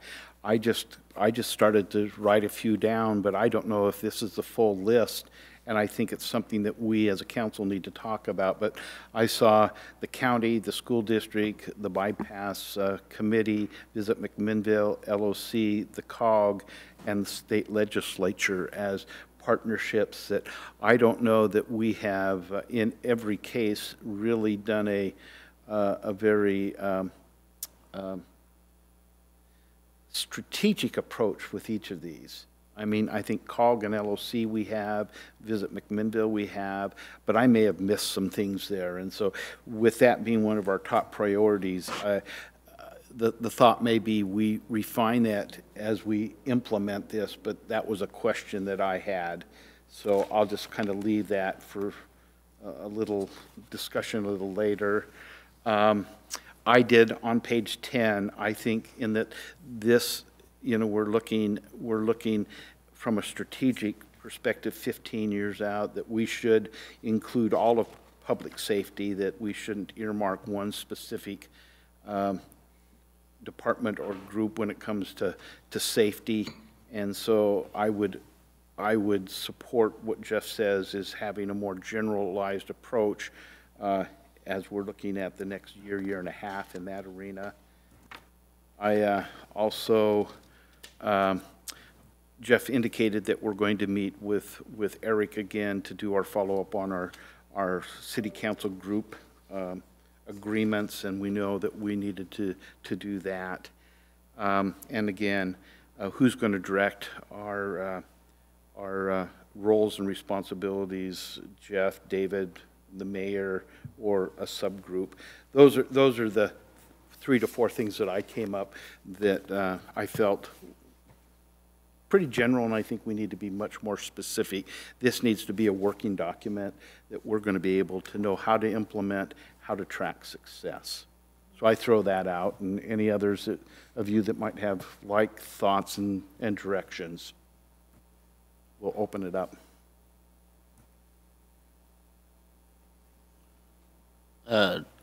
Regional partnerships, I would just add, you know, our ability to interact with Wysant and our ability to interact with other fire districts if we're going to be looking strategically at forming that down the road. Any fostering of those relationships would be paramount and pay dividends down the road. Okay. Mayor, were you suggesting that in that section you actually enumerate more partnerships, or were you just giving some examples of cases in point? Well, from my perspective, just to have an overarching thing of building partnerships, we could maybe build a better partnership with the county and 2 years later say, yep, we've hit that. But I think it needs to be much more defined of how and who we should be building partnerships with. For someone like myself, if you guys give a direction that, you know, we should be building more partnerships, and I'm retired and I have the ability to do that, you give me some direction and I'll do that. And, you know, but again, just to read that statement, it says strategically participate in local and regional partnerships. That doesn't give me direction as the mayor, and I don't know that any of us could come in and say, here are the partnerships that we're thinking about. And so that's what I'm asking for, is more clarification. So were you looking for something that maybe added the identify partnerships and you know, as part of that line item? Yep. Yep. Because we talked about in our retreat that our goals need to be, they need to be specific, manageable, and see what the direction are so we can report on that. And maybe the thing would be is each of us submit what we think partnerships are to me. I can bring that back and we could refine that with the things that we feel bring value to the council, because you can get really involved in regional and state types of things. Mayor, I think it would be nice to know what you're already involved in, because I know you're already out there strategically making connections. So it might simplify the whole process if we just knew what you were up to. Okay. I could do that very easily. Melissa and I have that list pretty much of what I'm doing, but yeah. And I mean, it gives us also an opportunity coming in June, whether I get involved try to go onto the board of LOC. I tried that last year, but I didn't have enough specific involvement with them. But I'm pretty sure that I'm going to be going on probably the board for the Mayors Association, and I feel that's a good place to have really good relationships with mayors, but some direction. And I don't want each of you to feel that you've got to go out and do that if I can be doing that, but I would like a little bit of direction. But Melissa, we can get that list out. I think we've sent it out. I'll update it a little more with MWAC on that, and so that you would know. So Mayor, just to remind you that each of the items that are in the consultant's report is simply the the sort of title description of the specific actions that are identified in the strategic plan. And that particular item is designated to the city manager to lead with staff support from the executive team, working with the council to really refine what does that mean to strategically participate, which projects are we engaged in, where would we better engage. So we would treat that like a project. We'd build a project charter, we'd build a timeline, we'd bring that to you. That's identified for a project that would be done this current fiscal year. And so that's the way we'd approach that as a high priority. So we wouldn't necessarily need to make amendments to the consultant recommendation. That's just identifying that particular project as a council priority, and we would continue to work through that as laid out in the larger strategic plan. And thank you for reminding me that we do have a source document, and that's the strategic plan that has a very specific who's running each of those areas. Okay? Other thoughts? Wendy? I also wanted to express appreciation for the having the goal at the top of each one of the things. I think it really helps us to kind of keep calibrating back to the big picture. And also I wanted to acknowledge that, thank you for taking action on that already. I really am in support of that.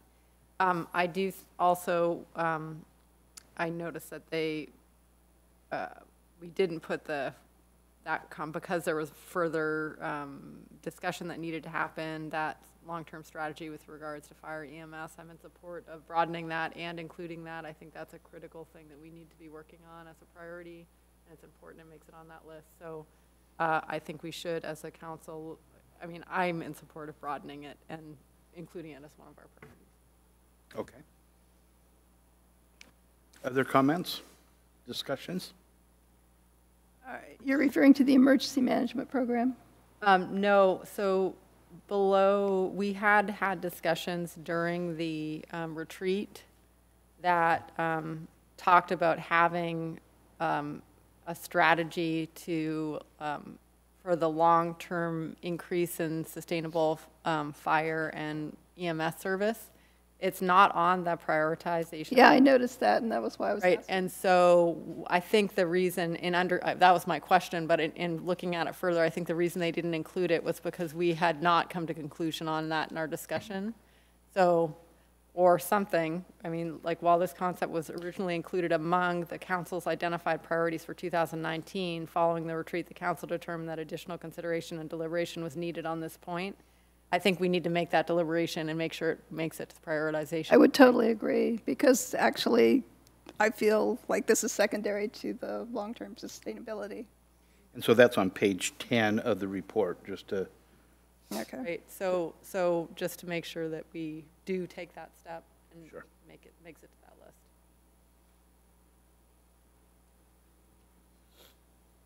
Any other comments? Okay, Jeff, anything else we need? So my question for you is, is the consensus of the council to identify an action priority that says address the strategy for long-term increase in stable public safety services?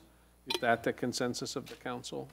Because I'm not sure. I heard that from Councilor Stassens, but I'm not sure I heard that from the bulk of the council. I think that's what I heard, as long as we don't lose sight of the immediate, more narrow priority for this current. Is that right, Wendy? Yeah, so I think as long as included in that is the priorities for fire and EMS, which is what piqued our interest in making sure it was on the priorities, because we know we have things we want to address with regards to that, but broadening it to where it's all public safety, I think is, for me, it addresses that. We know that will be part of that broader picture. So what we can do, I'm seeing a lot of positive body language across the dais, so then what we will do is we'll ask the consultant to refine the final product to reflect that language. So this page 10 is essentially going to go away, and that action is going to be added to the previous page. And then when you act on the resolution tonight, it would be with the understanding that the final product would reflect the consensus will of the council that was expressed during this conversation. Yep. Yep. Okay. Anything else from your perspective, Jen? I have all I need. Thank you. Okay. Thank you. That now takes us to the resolution part of our agenda this evening. And our first resolution for consideration this evening is Resolution 2019-17, a resolution awarding the purchase of one unisex flushing restroom unit from Portland Loo by the Park and Recreation Department. And so, Susan, we'll call on you to update us a little bit as to what we're talking about. Sure, and we're really just here to answer questions about this. Ann Lane can come up to the table and answer any questions you have, and there are photos of the loo. Yep. Coming soon to a park near you. And this would be used out at the park in Northwest, the J. Pearson Park? Correct. Okay. Correct. If I'm not mistaken, this is a much more cost-effective way to provide those services at that park. It's truly a streamlined service for what you need a bathroom for. Good. If any further questions of Susan? I'd just like to comment. I mean, Go ahead. we discuss this up and down in the Public Safety Committee, and so I'm thrilled. I think this is wonderful. Well, this allows us to get the park up and going within the cost constraints that we have. It's one of the aspects that will allow us to do that. Okay, then. Adam might have a comment too. Go ahead, Adam. A question, actually. Would this bathroom go into Portland Loo, would it be seasonal like our other city bathrooms, or would it be year-round? So this will be a year-round restroom available for use. Okay. It is permanent. It is one of the more permanent restrooms. We took the Public Works maintenance staff up there to look at some of the, what I would consider the OG loos up in Portland that have been there for decades. They're very permanent. Permanent structures, but I mean, it would be open. It wouldn't be shut down seasonally like our current city bathrooms are? Actually, it'll have the same locking mechanism that we can control remotely, and part of that is dependent on the use and how it gets used and whether it gets abused, so we'll monitor that and set it accordingly. Typically, the neighborhood park bathrooms don't get used as much or abused as much as the community park restrooms. Okay, thank you. Any other questions? Go ahead, Zach. I can't recall from the site plans and the infrastructure plans from the park itself. Is the plumbing infrastructure set up for more of these if the need arises? There is one restroom location in this park. But while they're doing all the underground work, is it the intent to set it up that if there needed to be more, or there's no intent to add more to this park? I don't believe there's any intent to have any other restrooms in this park. I don't believe there will be a need for additional restrooms. Okay. Any other discussion? Hearing none, I will ask for a motion to approve Resolution 2019-17. So second. It's been moved by Wendy and seconded by Zach. All those in favor, please signify by saying aye. Aye. All those opposed, please signify by saying nay. Resolution 2019-17 passes unanimously 6-6. I'm going to just take a moment and go back to our discussion on our City Council 2019 retreat summary. We need to move so that we can go forward on that, so I'll take a motion to approve the 2019 retreat summary as has been amended. I so move. Okay. Second it. It's been moved by Wendy and seconded by Kelly. All in favor, please indicate by saying aye. Aye. Aye. Any opposed? Okay, we can move forward on that. Our next resolution this evening is a resolution number 2019-18, a resolution making budgetary transfers of appropriation authority for fiscal year 2018-19, general fund, fire department, and ambulance fund. And so, Marcia, if you can lead us in a discussion on that. Yes, thank you, Mayor and councilors.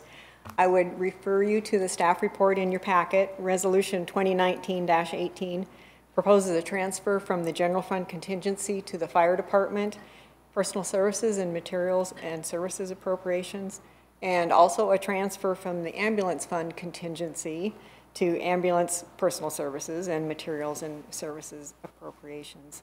And these contingency transfers are necessary for two reasons. One is related to the cost of hiring firefighters to fill an unanticipated number of vacant positions. The second reason is that we had unanticipated attorney costs that were related to the firefighter contractual bargaining agreement. We're amending both the fire department and the ambulance fund budgets because generally firefighter costs are allocated between those two funds. And so we need to amend both the fire department budget and the ambulance fund budget. The resolution transfers $77,750 from the general fund contingency, with $53,250 for costs related to hiring to fill vacant positions, and $24,000 for the additional attorney, $24,500 for the additional attorney costs. The resolution also transfers $70,850 from the ambulance fund contingency, with $25,350 for the costs related to hiring to fill the vacant positions, and $45,500 for the attorney costs. I want to point out that in the resolution, in the section under recital, it's the fourth paragraph, the very last sentence, there is a typo. The resolution says that the transfer in the ambulance fund is $24,005. The correct number there is $45,005. If you look on the second page of the resolution, where we have the adopted budget and the amended budget, those numbers that show the transfer from contingency in the general fund and the ambulance fund, those numbers of $77,750 and $70,850 are actually correct. So if you have any questions about those additional costs, I would defer them to Chief Leifert. Any questions? Sal? Yeah, Chief, what were the main sources of cost, the $70,000 in staffing? So the majority of the cost, $27,000 is for protective clothing, the turnouts, the helmets, the boots that we buy for new employees. We currently have 5 vacancies that we're working on filling, 1 due to promotion, 4 due to taking positions elsewhere. We had 2 vacancies earlier, and we have 2 projected vacancies come down within the next 60 days. You said you currently have 5 vacancies and Correct. more coming? Correct. And do you have the ability to, I mean, I assume you're trying to hire for all Right. So we've worked with city manager, and we've taken a leaf from the police department. Not often does fire follow police, but in this case we did. I was looking for the opportunity to bring in laterals, to maybe bring in our seasoned workforce up, and we're piggybacking on that process. We're also running a full-blown new hire process that we'll be interviewing in April. So we've exhausted our existing list, and we're moving down the road to bring in new folks as rapidly as we can. If you were able to hire full capacity, would that entail any additional costs beyond what we've just approved? Not for the rest of this fiscal year. Which is through June? Through June, correct.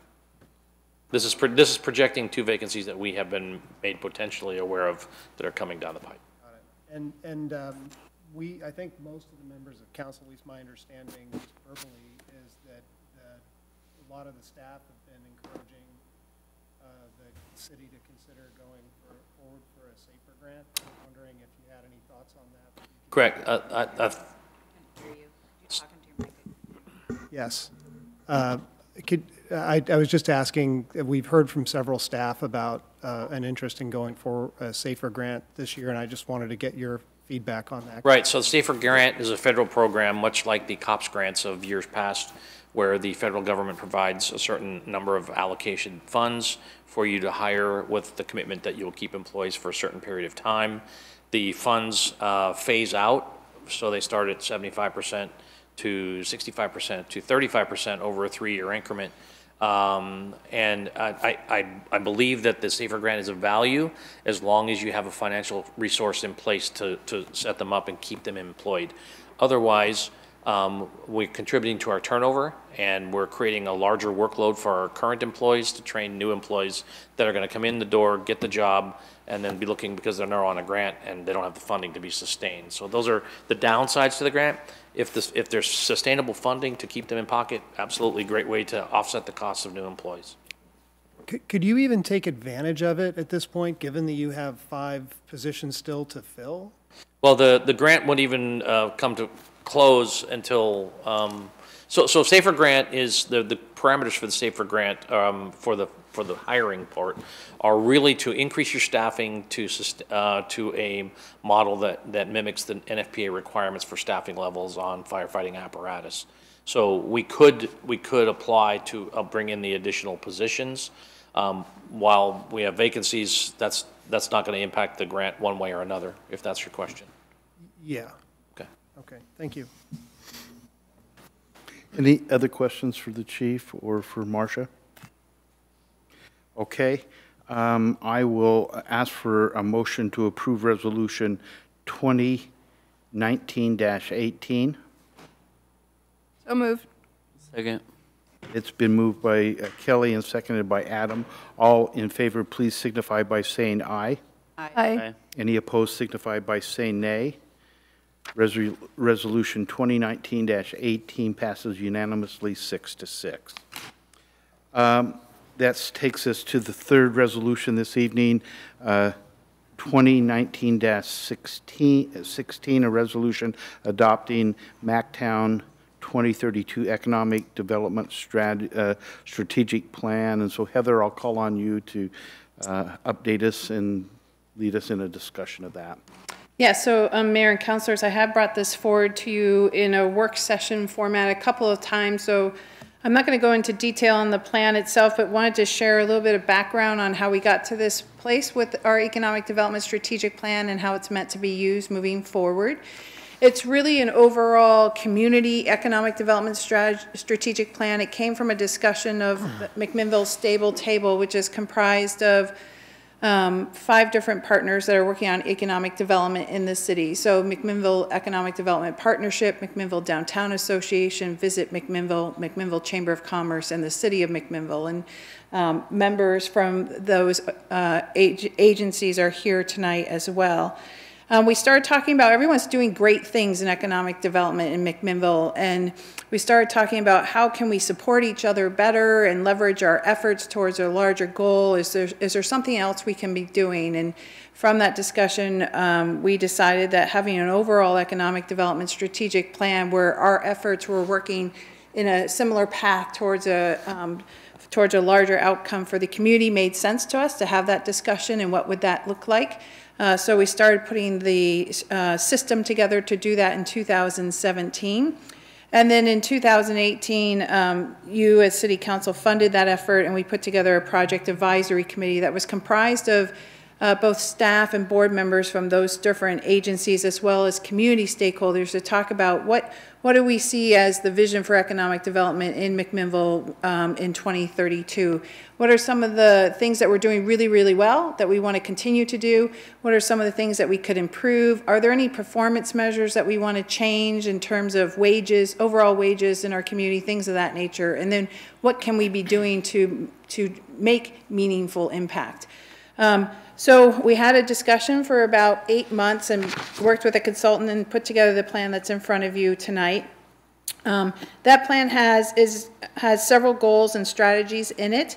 It has 3 foundational goals, so 3 higher level goals that is to accelerate growth in living wage jobs across a balanced array of industry sectors. So we were looking for the ability to have diversity in our economy in McMinnville and then also raise wages. We are a lower household wage community. To improve systems for economic mobility and inclusion. So the effort there is to ensure that people who are working here have the ability to step into a position at a starting level and continue to work here and progress up in terms of their career. And then to maintain and enhance our high quality of life. And then we also targeted 5 sector goals. So looking at economic development sectors and what were the things that made sense for McMinnville in terms of the different assets that we have here that we could leverage towards these larger goals. And those are to sustain and innovate with traditional industry and advanced manufacturing. So that's what we do today very, very well. Foster opportunity in technology and entrepreneurship. That's an effort that's underway, initiative by MEDP to look at tech terroir, how to bring high tech into the community, and looking at entrepreneurship support. Be a leader in hospitality and place-based tourism, align and cultivate opportunities in craft beverages and food systems, and proactively assist growth in education, medicine, and other sciences. So it's a fairly holistic plan that's encompassing a lot of what we have as systems in McMinnville, but bringing all those systems together in terms of pieces of a puzzle and building towards this bigger effort of economy. We were very deliberate in terms of how we structured the strategic plan. We wanted to make sure that there was flexibility in it and that it served as a guiding document and not a mandate, because we have organizations who are all working on these efforts, who work independently and autonomously and have their own strategic plans. And so they want to have the ability to look at this overall guidance document, talk about it from what they provide and the role that they serve in the community and how they can work towards the path that's outlined in here, but be able to maintain their core systems and values and workload and capacity, have the autonomous decision making in there. So you'll see that under all the strategies, we have potential projects and programs. Those came out of a fairly robust public engagement process where we went out into the community and said, what do you think that we can and should be doing? What are some opportunities for McMinnville over the next 15 years that we should be considering? So we wanted to capture all of that. And then at the end of the document, we have a discussion about potential leads and partners. So we wanted to start talking about who should be leading what effort. We wanted to ensure that there was flexibility there as well. We work very well together. We like to collaborate and coordinate. And so we wanted to identify who we thought might be the appropriate lead, but also have the flexibility that if that agency wasn't the appropriate lead at the right time, that maybe another agency was. Each of the different partners, the Chamber of Commerce, the Downtown Association, Visit McMinnville, and MEDP have all gone through the strategic plan within their own respective structures and decision making to look at it and to see, where they play a role, what they're comfortable with, how they identify with it, and how to bring it into what they're doing as well. And so this is here for you tonight to adopt as the city, so that we can have a place where this sits and as a guiding document for how we move forward with economic development in McMinnville. Thank you, Heather. Any questions or discussions for adopting MacTown 2032 Economic Development Strategic Plan?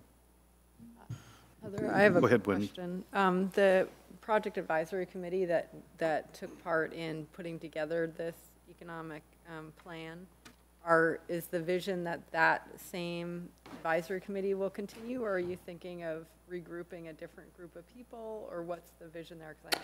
Well, the next action on your agenda tonight is that vision. It's actually, this Project Advisory Committee talked about putting something together that's a more formal structure, but looks similar to what that Project Advisory Committee looked like, which was a representation from the different organized groups that are working on economic development, the different partners. So Shemetica College was at the table, the school district and community stakeholders, to put together a structure where that same type of group is meeting and revisiting the plan and providing guidance to everyone who's doing the work. Similar to what the Urban Renewal group does, guiding it through. Yep. That's great. Okay, thank you. Any other questions?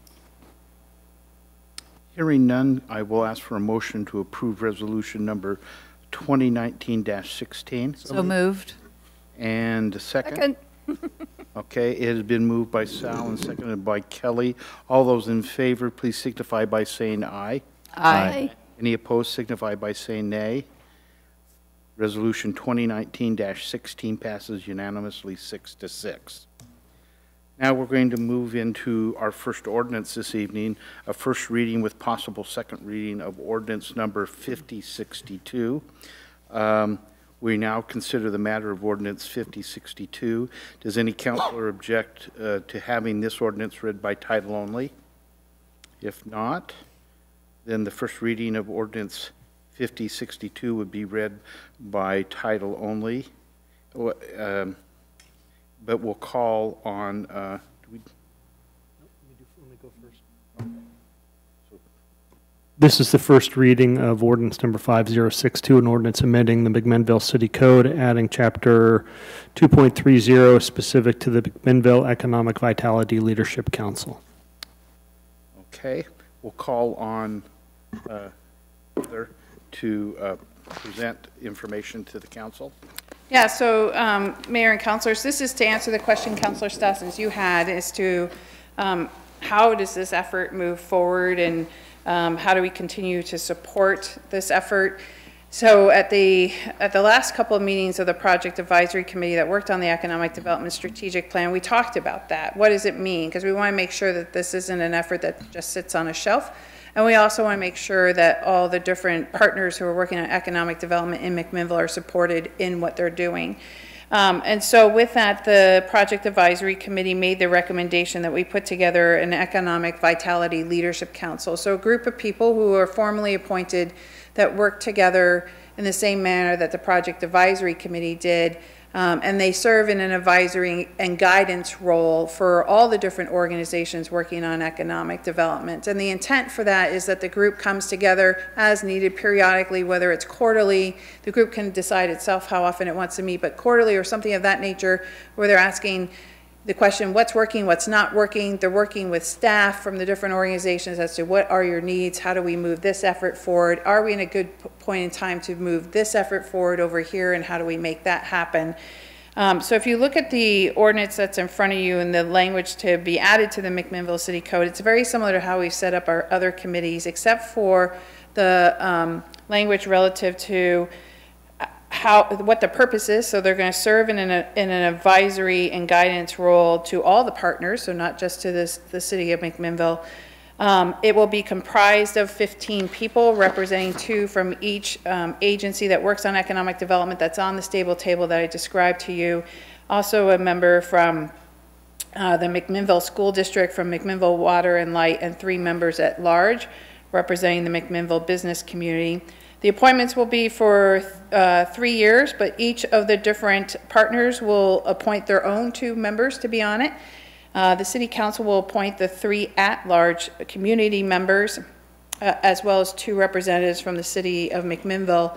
And then there will be an annual report to City Council, because we felt that that was the best venue in which to have this public report as to what the progress is. And then finally, in terms of staffing, the staff report support will come from all of us, staff people who are working in the different partner agencies. We really wanted to make sure this was an equitable effort all the way around, and representing the collaboration of the stable table working together. The City Planning Department will provide the structural support in terms of setting up the meetings and the minutes and things of that nature. Thank you, Heather. Any further discussion? Go ahead, Sal. Yes, my main comment or concern, it seems like a great idea, but the representation, it seems to me a little top-heavy with representation from the city, the chamber, MEDP, Visit McMinnville, the Downtown Association. That represents 10 out of the 15 members of the board, and there are only 3 members of the actual business community, 3 actual business representatives. And I wonder if you're not maybe missing an opportunity to get more feedback from more individual businesses on the committee. So that very discussion came up at the Project Advisory Committee. That's actually why we talked about the fact that we felt the staff shouldn't be members of the council. Will be there at the meetings, will provide input, but each of those organizations, if you think about it in terms of who are board members or members of the organization, and it doesn't say that it has to be a board member, are typically comprised of business members in the community. So we felt that that was an opportunity to bring that type of skill set to the table on the council through that process. The concern was that this, if you look at the potential leads that are in the strategic plan, a lot of it does fall on the shoulders of these 5 different agencies, and we wanted to make sure that they were well represented at the table in terms of what can and cannot be done in terms of capacity, and also skill sets and opportunities and resources. So we talked a lot about that in terms of what the makeup should be. This is the final recommendation that came out of that project advisory committee. So what you're saying is that the two board positions are not intended to be filled by staff. They wouldn't be filled at the city level, and that wouldn't be the case for the partners, so they'd be reaching down into their membership. Yeah, and it doesn't necessarily have to be a board member. It could be so the chamber could sit down and decide who they think is best represents the chamber's interests on this Economic Vitality Leadership Council, and then appoint those folks to participate. So, thank you. Other discussion? Okay, I'll ask for any public comments at this point. Anyone like to address this ordinance? Go ahead, Doug. Give your name and address for the record. As soon as I can remember it. Mayor, members of the council, my name is Doug Johnson. I live at 1834 Northwest 8th Street, McMinnville. Not having thought a lot about this, but first thought that came to me immediately as you were mentioning the open positions is that consideration be given to having a member from the Latino community be part of this leadership council. Thank you. Thank you, Doug.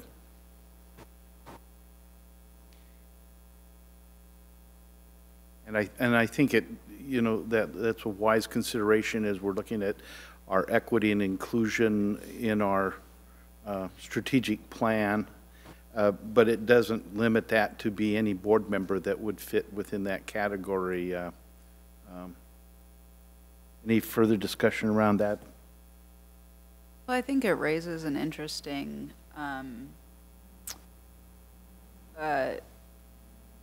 challenge that we see, which is something that we talk about a lot, and don't necessarily have means to fulfill that goal.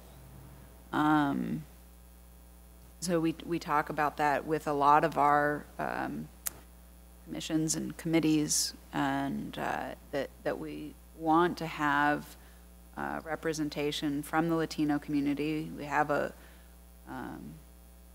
large Latino community, and it's a growing community, yet that representation is often missing from committees and task forces, and so it's not necessarily specific to this, but I do think it kind of raises a greater challenge instead of just having the good intention of making sure that we are fulfilling that. What actual tools can we employ to start fulfilling that goal of having more broad involvement in all of our committees?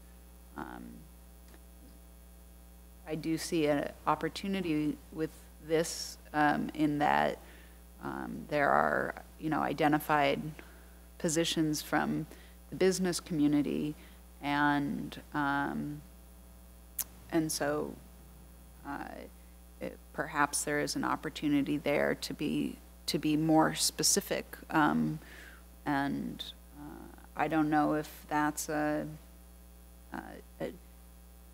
kind of a slippery slope to start identifying that you want somebody from specific industries or specific populations, but it's an interesting idea, I think, to say that perhaps it would be important to have a Latino business owner as one of those positions, and perhaps it would be important to say that you had a woman business owner in one of those positions, to start getting some of that broad involvement and being more specific about including minorities within our community into these driving forces behind how our town is coming to be.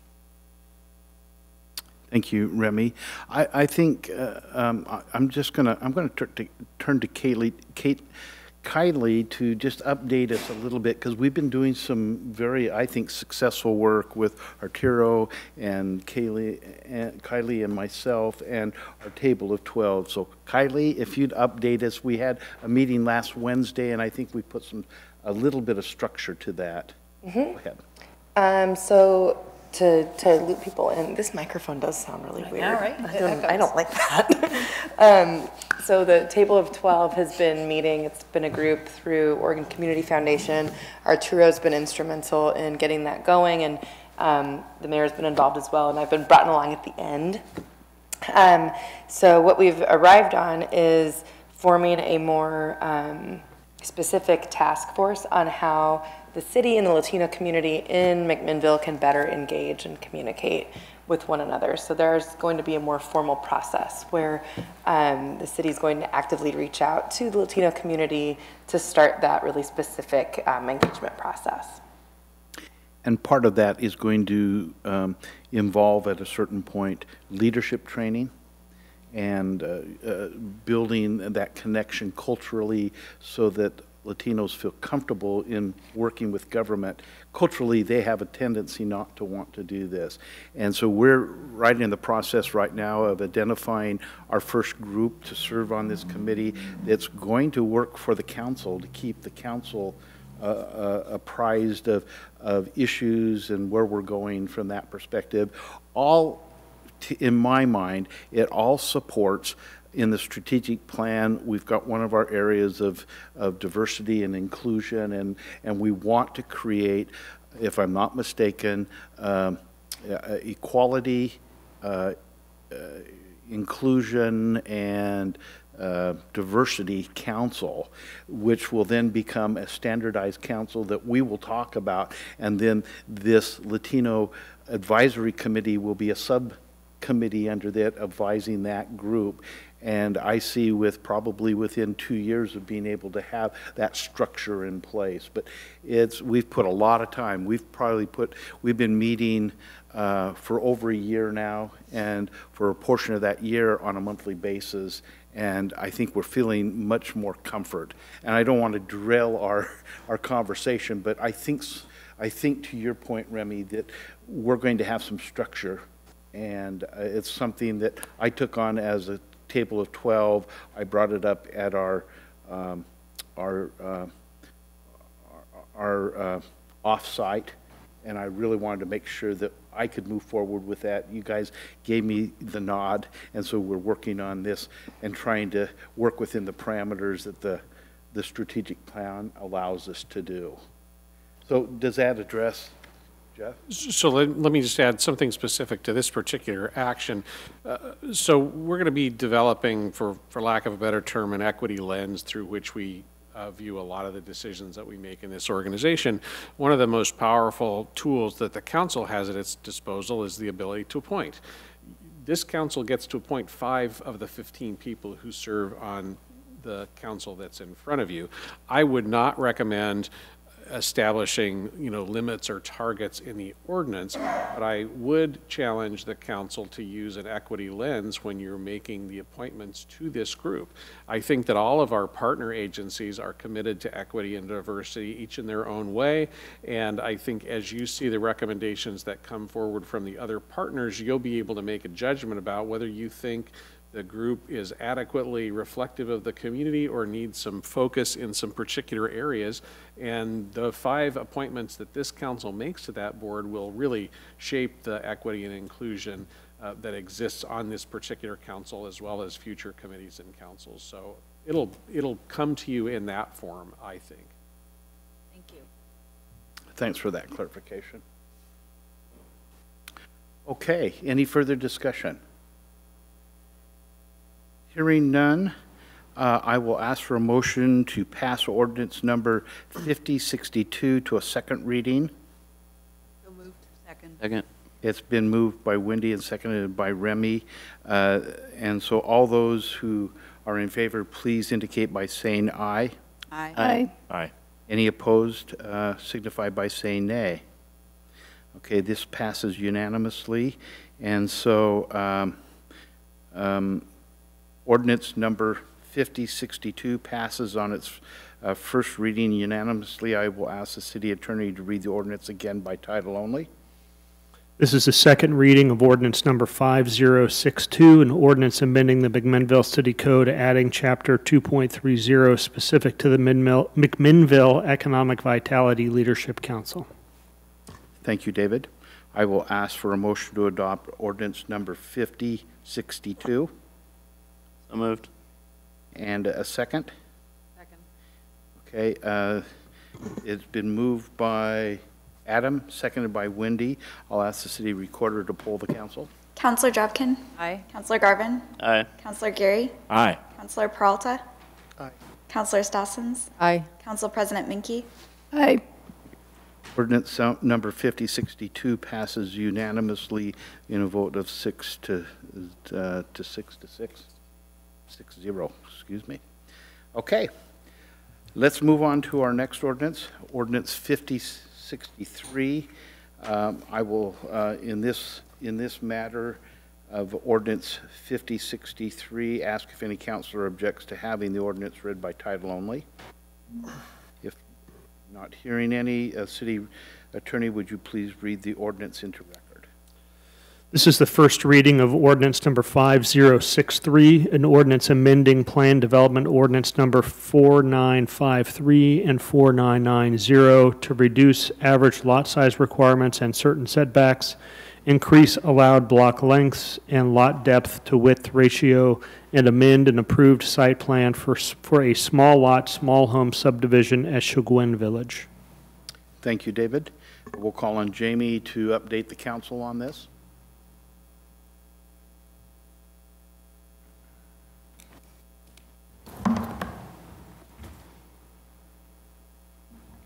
Good evening, Mayor, councilors. So the action before you is the consideration of ordinance 5063, an ordinance that would approve a plan development amendment to allow the development of cottages at Chagouin Village Phase 2.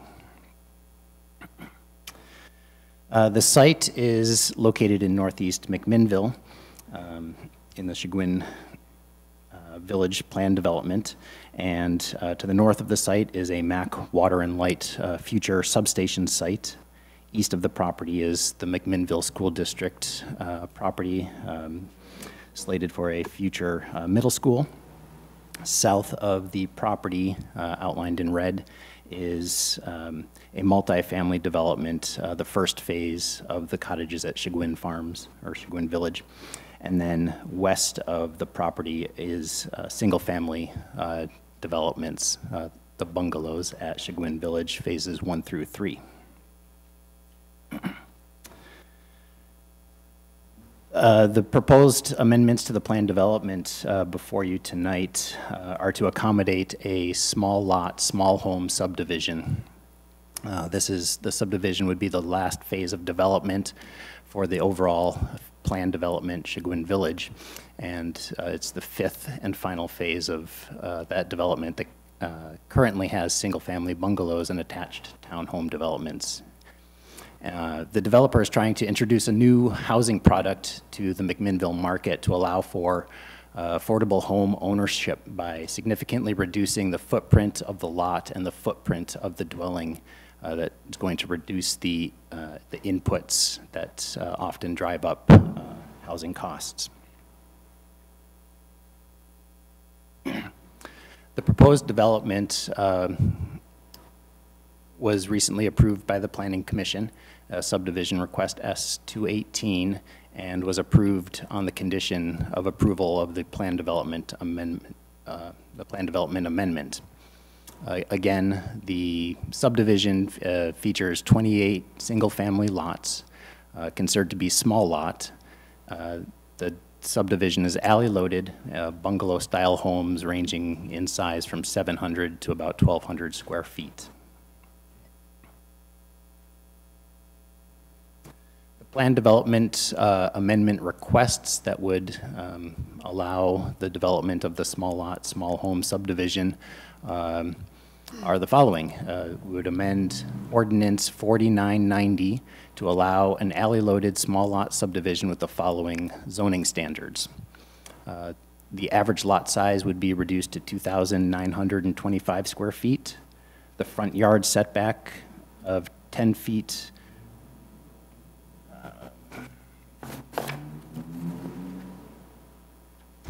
The front yard setback would be reduced from 15 feet to 10 feet. The interior side yard setback would be altered to 3 feet. The increase of allowed block length is requested, as is lot depth to width ratio in excess of the recommended 2-to-1 ratio. And then the amendment would also request access easement providing access to more than 3 lots. And the access easement is, I'll refer to it as the alley that allows for the alley loading of the subdivision.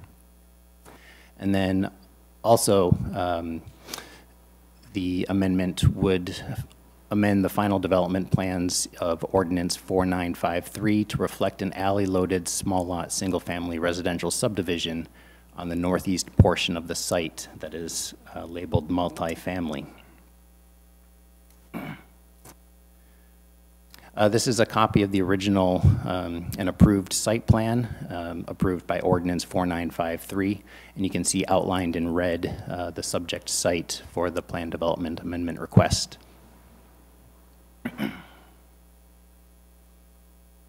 And you'll note that inside the red outline on the site, it's labeled MF for multifamily. I'll walk you through a history of the plan development amendments for the subject property so we can have an understanding of the proposed plan development amendment before you tonight. So the standard R4 zoning, the lot size standards are a 5,000 square foot minimum lot or a 2,500 square foot minimum lot for a common wall single family development such as a townhome. The front yard setback of 15 feet, side yard setback of 6 feet, exterior side yard setback of 15 feet, and a rear yard setback of 20 feet. In 2012, the Plan Development Ordinance 4953 was amended, the R4 zone, to allow a 5,000 square foot average lot and reduced the front yard setback from 15 to 10 feet and altered the side yard setback to allow zero lot line development for garages. In 2015, Plan Development Ordinance 4990 amended Ordinance 4953 in that the side yard setback was amended to allow zero lot line garages on all lots. Tonight's plan development amendment to allow this small lot, small home subdivision further requests a reduction of lot size to a 2,925 square foot average lot size. There would be no change to the front yard setback. The side yard setback would be 3 feet minimum for all construction on all lots, and there would be no change to the exterior side yard setback or the rear yard setback.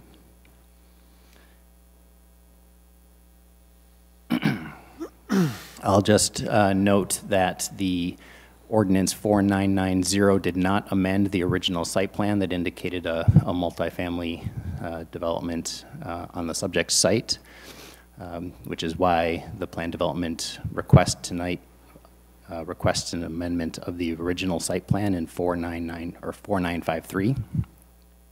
I'll also note that if the plan development is not approved tonight, that any multifamily development that meets the underlying R4 zone and the provisions of the plan development 4990 would be allowed, including but not limited to triplexes, quadplexes, apartments, or attached townhomes. And then just for reference, multifamily is defined in the McMinnville City Code as a structure with 3 units or more in a single structure.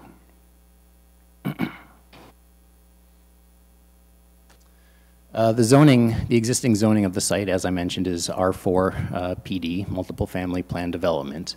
And uses permitted in the R4 zone are single family dwellings, 2 family dwellings, and then multiple family dwellings. And again, multiple family dwellings are defined as a building containing 3 or more dwelling units.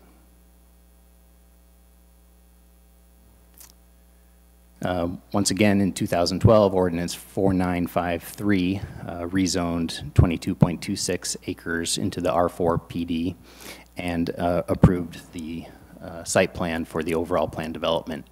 In 2015, Ordinance 4990 amended 4953, as we discussed, but did not amend the site plan.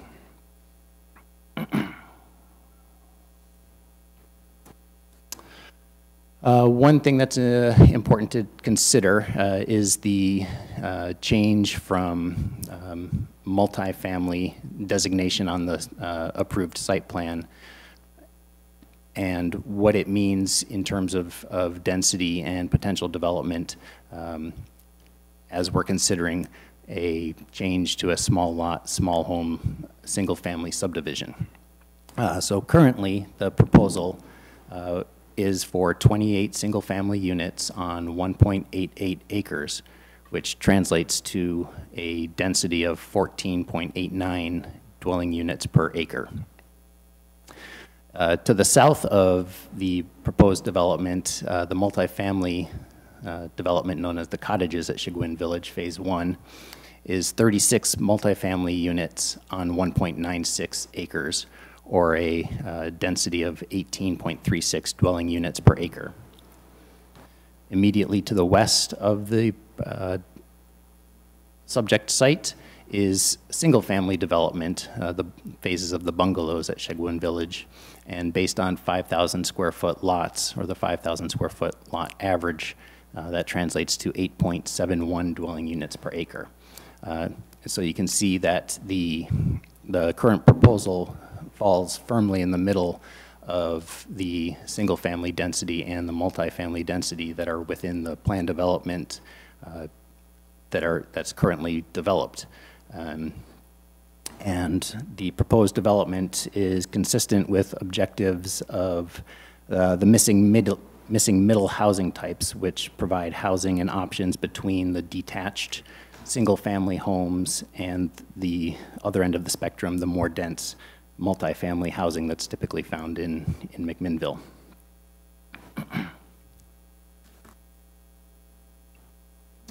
Also, for reference, the maximum density development that's allowed in the R3 zone, which would be the next most dense residential development, would be single-family common wall units at where you could have 2 dwelling units per 8,000 square foot lot size, which would translate to 10.89 dwelling units per acre. So you could see that the proposed development and housing type that is proposed as part of the plan development amendment request is only possible in the R4 zone.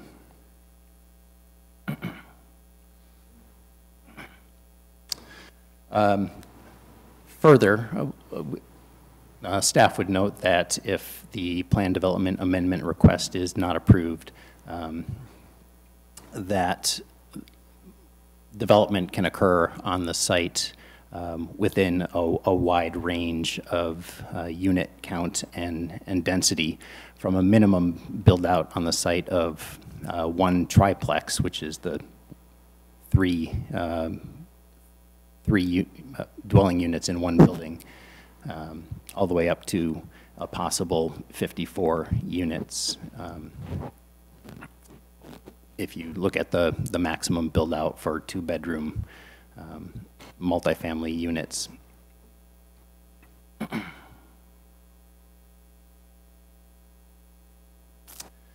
So Section 1774070, the Plan Development Amendment Review Criteria define and outline the criteria that need to be weighed when considering a plan development amendment And so we'll walk through those review criteria to see how the proposed plan development amendment meets those criteria. The first criteria is that there are special physical conditions or objectives of a development which the proposal will satisfy to warrant a departure from the standard regulation requirements. The proposed development has an objective of meeting a market need for ownership opportunities in lower cost, smaller, single-family dwelling units while meeting the increased density of the R4 zone. It's a 28-lot, alley-loaded, detached bungalow-style single-family housing subdivision. And the goal is to lower the housing cost by reducing the inputs of land cost and material cost.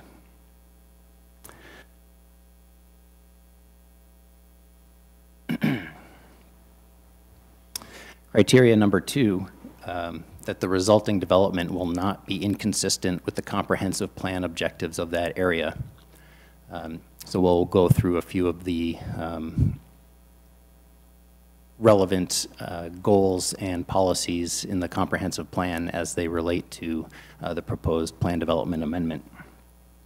Chapter 5 of the comp plan refers to housing and residential development, and goal 1 of Chapter 5 is to promote development of affordable quality housing for all city residents. And goal 2 of Chapter 5 is to promote a residential development pattern that is land intensive, energy efficient, and that provides for urban level public and private services, and that allows unique and innovative development techniques to be employed in the residential designs. Staff found that the plan development amendment request allows development and would allow specifically the small lot, small home subdivision that would provide a housing choice for people with lower housing budgets to choose detached, to have the opportunity to choose detached housing instead of attached housing in a multifamily development. And to accomplish this, there are several unique and innovative development techniques. The small lots to keep the land cost down, and to allow townhome level development without the complicated common wall agreements and construction. The alley loading of the subdivision keeps off-street parking to the rear of the lots and the homes, and also allows for uninterrupted sidewalks and right-of-way in the front, which is a better situation for pedestrians, street trees, and other things that you would find commonly in the right-of-way.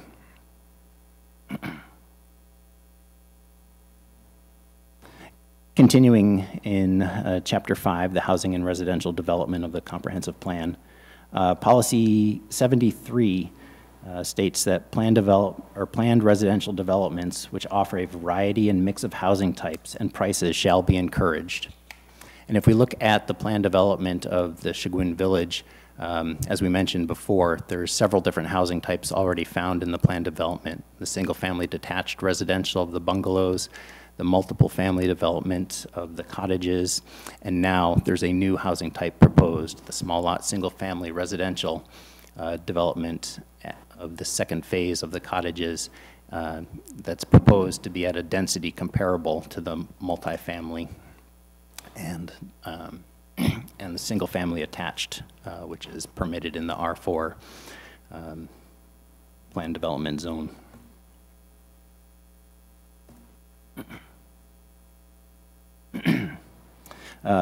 Continuing in Chapter 5, the housing and residential development of the comprehensive plan, Policy 77 refers to internal traffic systems to promote safe and efficient traffic flow that give consideration to pedestrian and bicycle pathways. And again, I'll refer you to the alley loading that keeps the vehicular access to the rear of lots and keeping sidewalks uninterrupted by driveways that promote safe and efficient pedestrian and bicycle pathway in the right-of-way. And Policy 81 refers to residential designs which incorporate pedestrian and bikeway paths that connect to activity areas such as schools, parks, and other residential areas. As I mentioned before, immediately to the west of the proposed, or the subject site, is a future middle school site that's owned by the McMinnville School District. Just south of that is Grand Haven Elementary School, and Chagouin Park is just around the corner from the proposed, or from the subject site. And having sidewalks that are safer as a result of the alley loading and not being interrupted by driveways crossing the sidewalk in the right-of-way, leading to those is a better situation for pedestrians traveling to those destinations.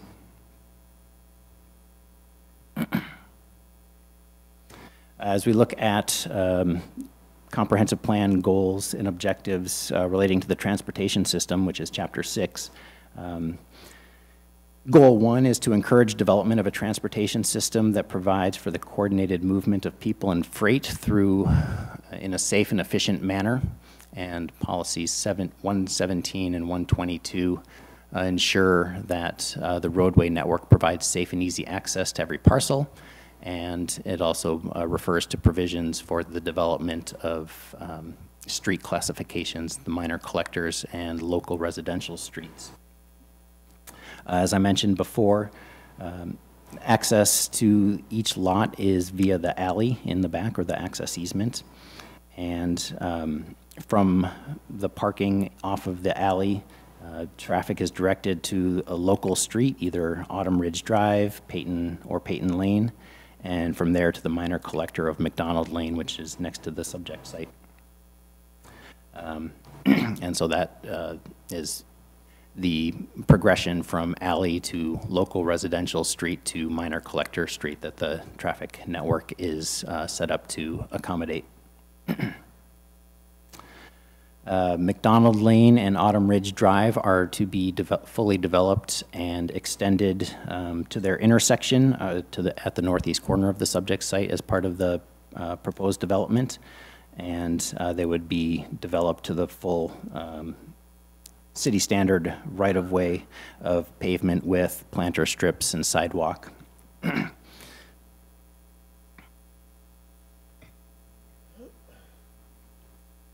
Policy 127, again in the transportation system, is to encourage the provision of off-street parking where possible to better utilize existing and future roadways and rights-of-way as transportation routes.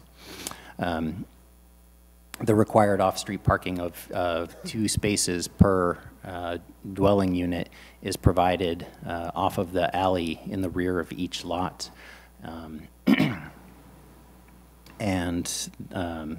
That again allows for the rights-of-way as transportation for bicycles, pedestrians, to be uninterrupted. Additionally, garages aren't proposed at this time in the site plan, and without the garage to accumulate and be storage, the likelihood of the off-street parking spaces in the back of the lots being used for off-street parking increases and relieves street parking in the neighborhood.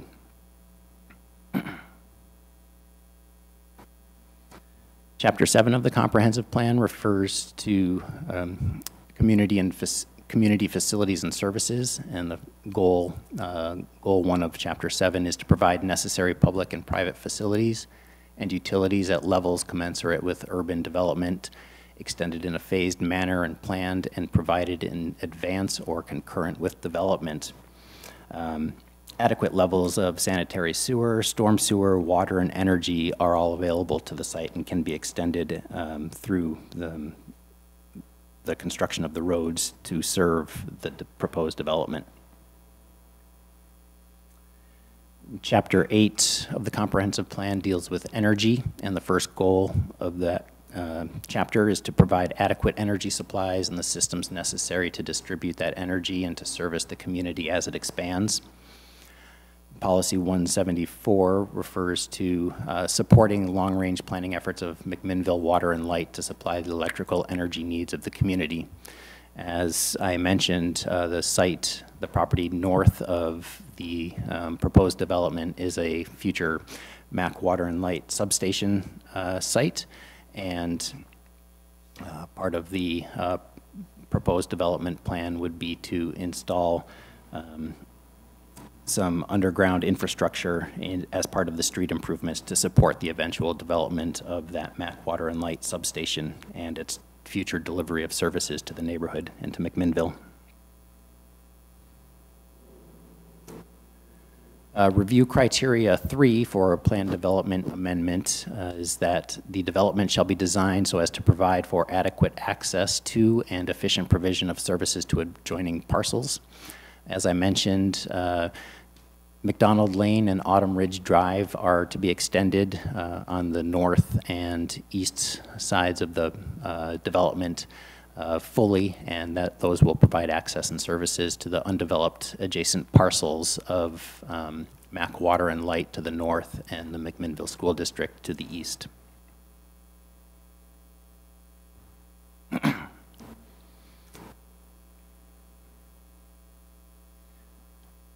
Plan development amendment review criteria number 4 is that the plan can be completed within a reasonable period of time.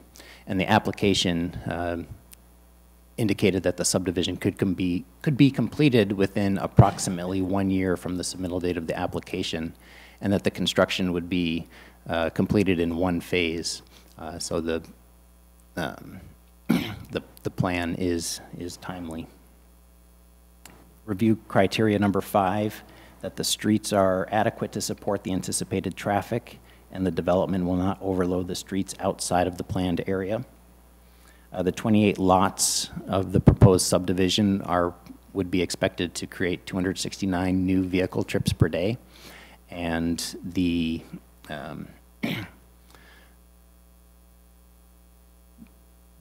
the progression from vehicles going from parking spaces behind the lot or behind the homes to the alley to the local street to the minor collector would be as the traffic network is intended to carry that capacity. Review criteria number 6, that proposed utility and drainage facilities are adequate for the population densities and type of development proposed. The utility services in McDonald Lane and Jacob Street that are expected to be extended to serve the site are adequate for the density and the type of development proposed. And the last plan development amendment review criteria, number 7, is that the noise, air, and water pollutants caused by the development do not have an adverse effect upon surrounding areas, public utilities, or the city as a whole. And noise, air, or water pollutants are not expected as a result of this, as a result of the proposed development.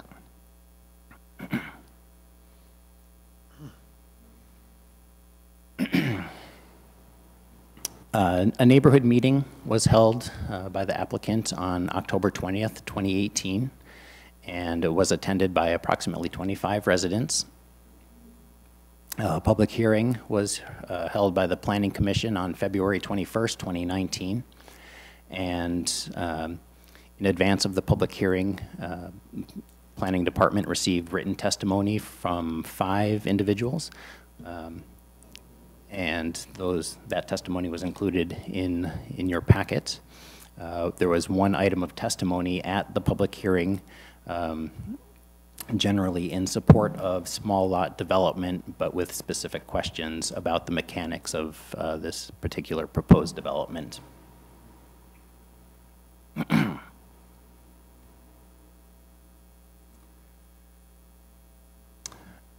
Next steps. The Planning Commission voted to recommend approval of ordinance number 5063, which would approve the plan development amendment requests that we've outlined tonight.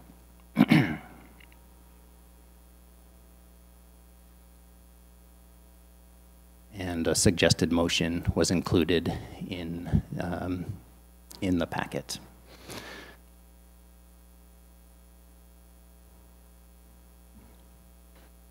Are there any questions that I can answer for you tonight? Thank you, Jamie. Any questions for Jamie?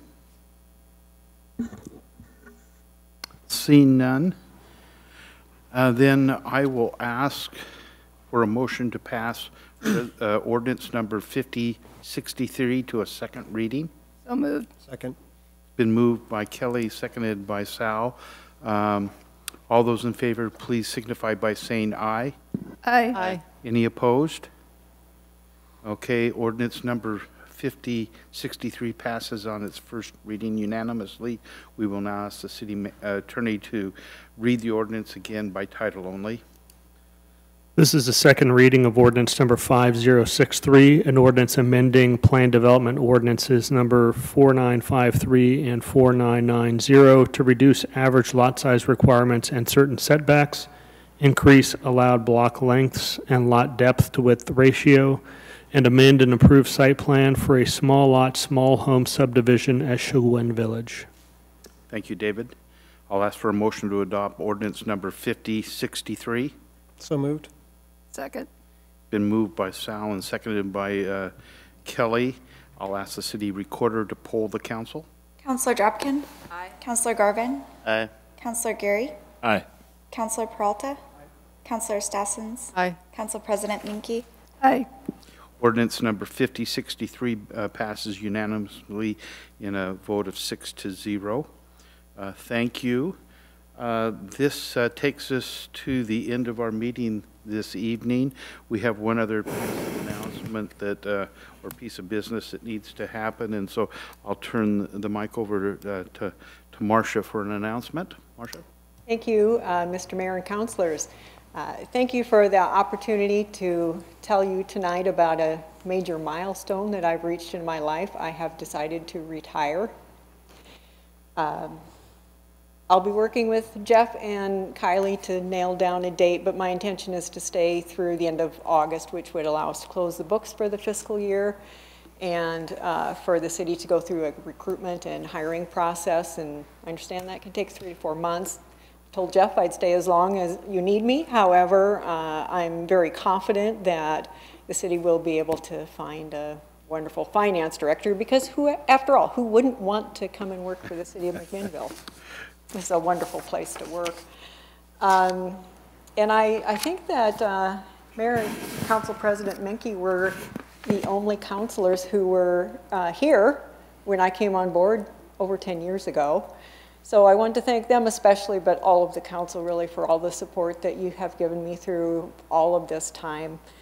I love my job and the really good people that I work with, but I feel like it's time for the next chapter for me. You know, my bucket list keeps getting longer, and I'm really eager to go off on my new adventures that are waiting for me. You know, and also my daughter, my grandkids. I have a great-granddaughter who live nearby. My son and daughter-in-law are in New Mexico. I have a brother and 2 sisters in Iowa. And, you know, the older that I get, the more I realize how precious that time is with them, and that there are no guarantees in life. So time is short, life is short, and I want to spend it with my family. I'm so blessed to have them, and the wonderful life that I've had being a finance director has been very good to me. So again, I just want to thank you all for supporting me, as I have said, through all this time. It's been really special to work with all of you. Thank you. Marcia? When we talked the other day, it's bittersweet. I welcome you to the ranks of being retired. Life is sweet. But more importantly, you know, Kelly and I were here when you were hired. Kelly and I have probably been on the audit committee that whole time. We work hand in hand with you, and I've just been amazed at the competency that our finance department has, and you're always with a smiling face, a can-do attitude. It has been a joy to be able to work with a partner in the finance area as competent and as as successful as you have been, you leave the department in phenomenal shape. And your willingness to stay through the budget cycle and getting us ready for another audit. You know, as we've sat down with our auditors just recently, and Tanya just told us of how we've got a phenomenal finance department that's doing everything that they need to be doing. I always talk about our budget and how it's so readable. So again, thank you. We're going to have many months to still be around, but getting that initial word out is a tough one. It's emotional, but we do love and appreciate all that you do, and we're here to support you as you make that transition. And we're looking to Jeff and Kylie to get a replacement that can take us and continue us on that path. So again, thank you. And thank you. I talked to Kylie this afternoon, and actually she's ready to start planning my going away party. So I said, not just yet, you know, got a couple months left. But. Well, again, thank you for sharing that with us, and I know you've had a chance to meet with your staff and the department heads, and so we felt it was the right time to share that with the council this evening. Anything else that needs to be brought up before we end our session this evening? So, Mayor, just a couple of details on that. Kylie and I have been working on a recruitment plan. I expect we'll probably launch that recruitment in a couple of weeks, and we'll provide some more information to you as the profile is developed and the process moves forward. We'll keep you informed. We'll get a chance to say this sort of thing on a number of occasions over the next few months. While Marcia's right, everyone would consider them lucky to work in this organization. I've worked with about 10 finance directors in the course of my career, and it won't be easy to find somebody better than Marcia. We will endeavor to do that, however, because she wants it to be better than she left it. So Marcia's been fantastic to work with the 2 years that I've been here, and I can just tell you, you've got a really top-notch finance director, and you've been blessed to have her here for a decade. Thank you, Jeff. If nothing else, I'll go ahead and close our session this evening. Thank you.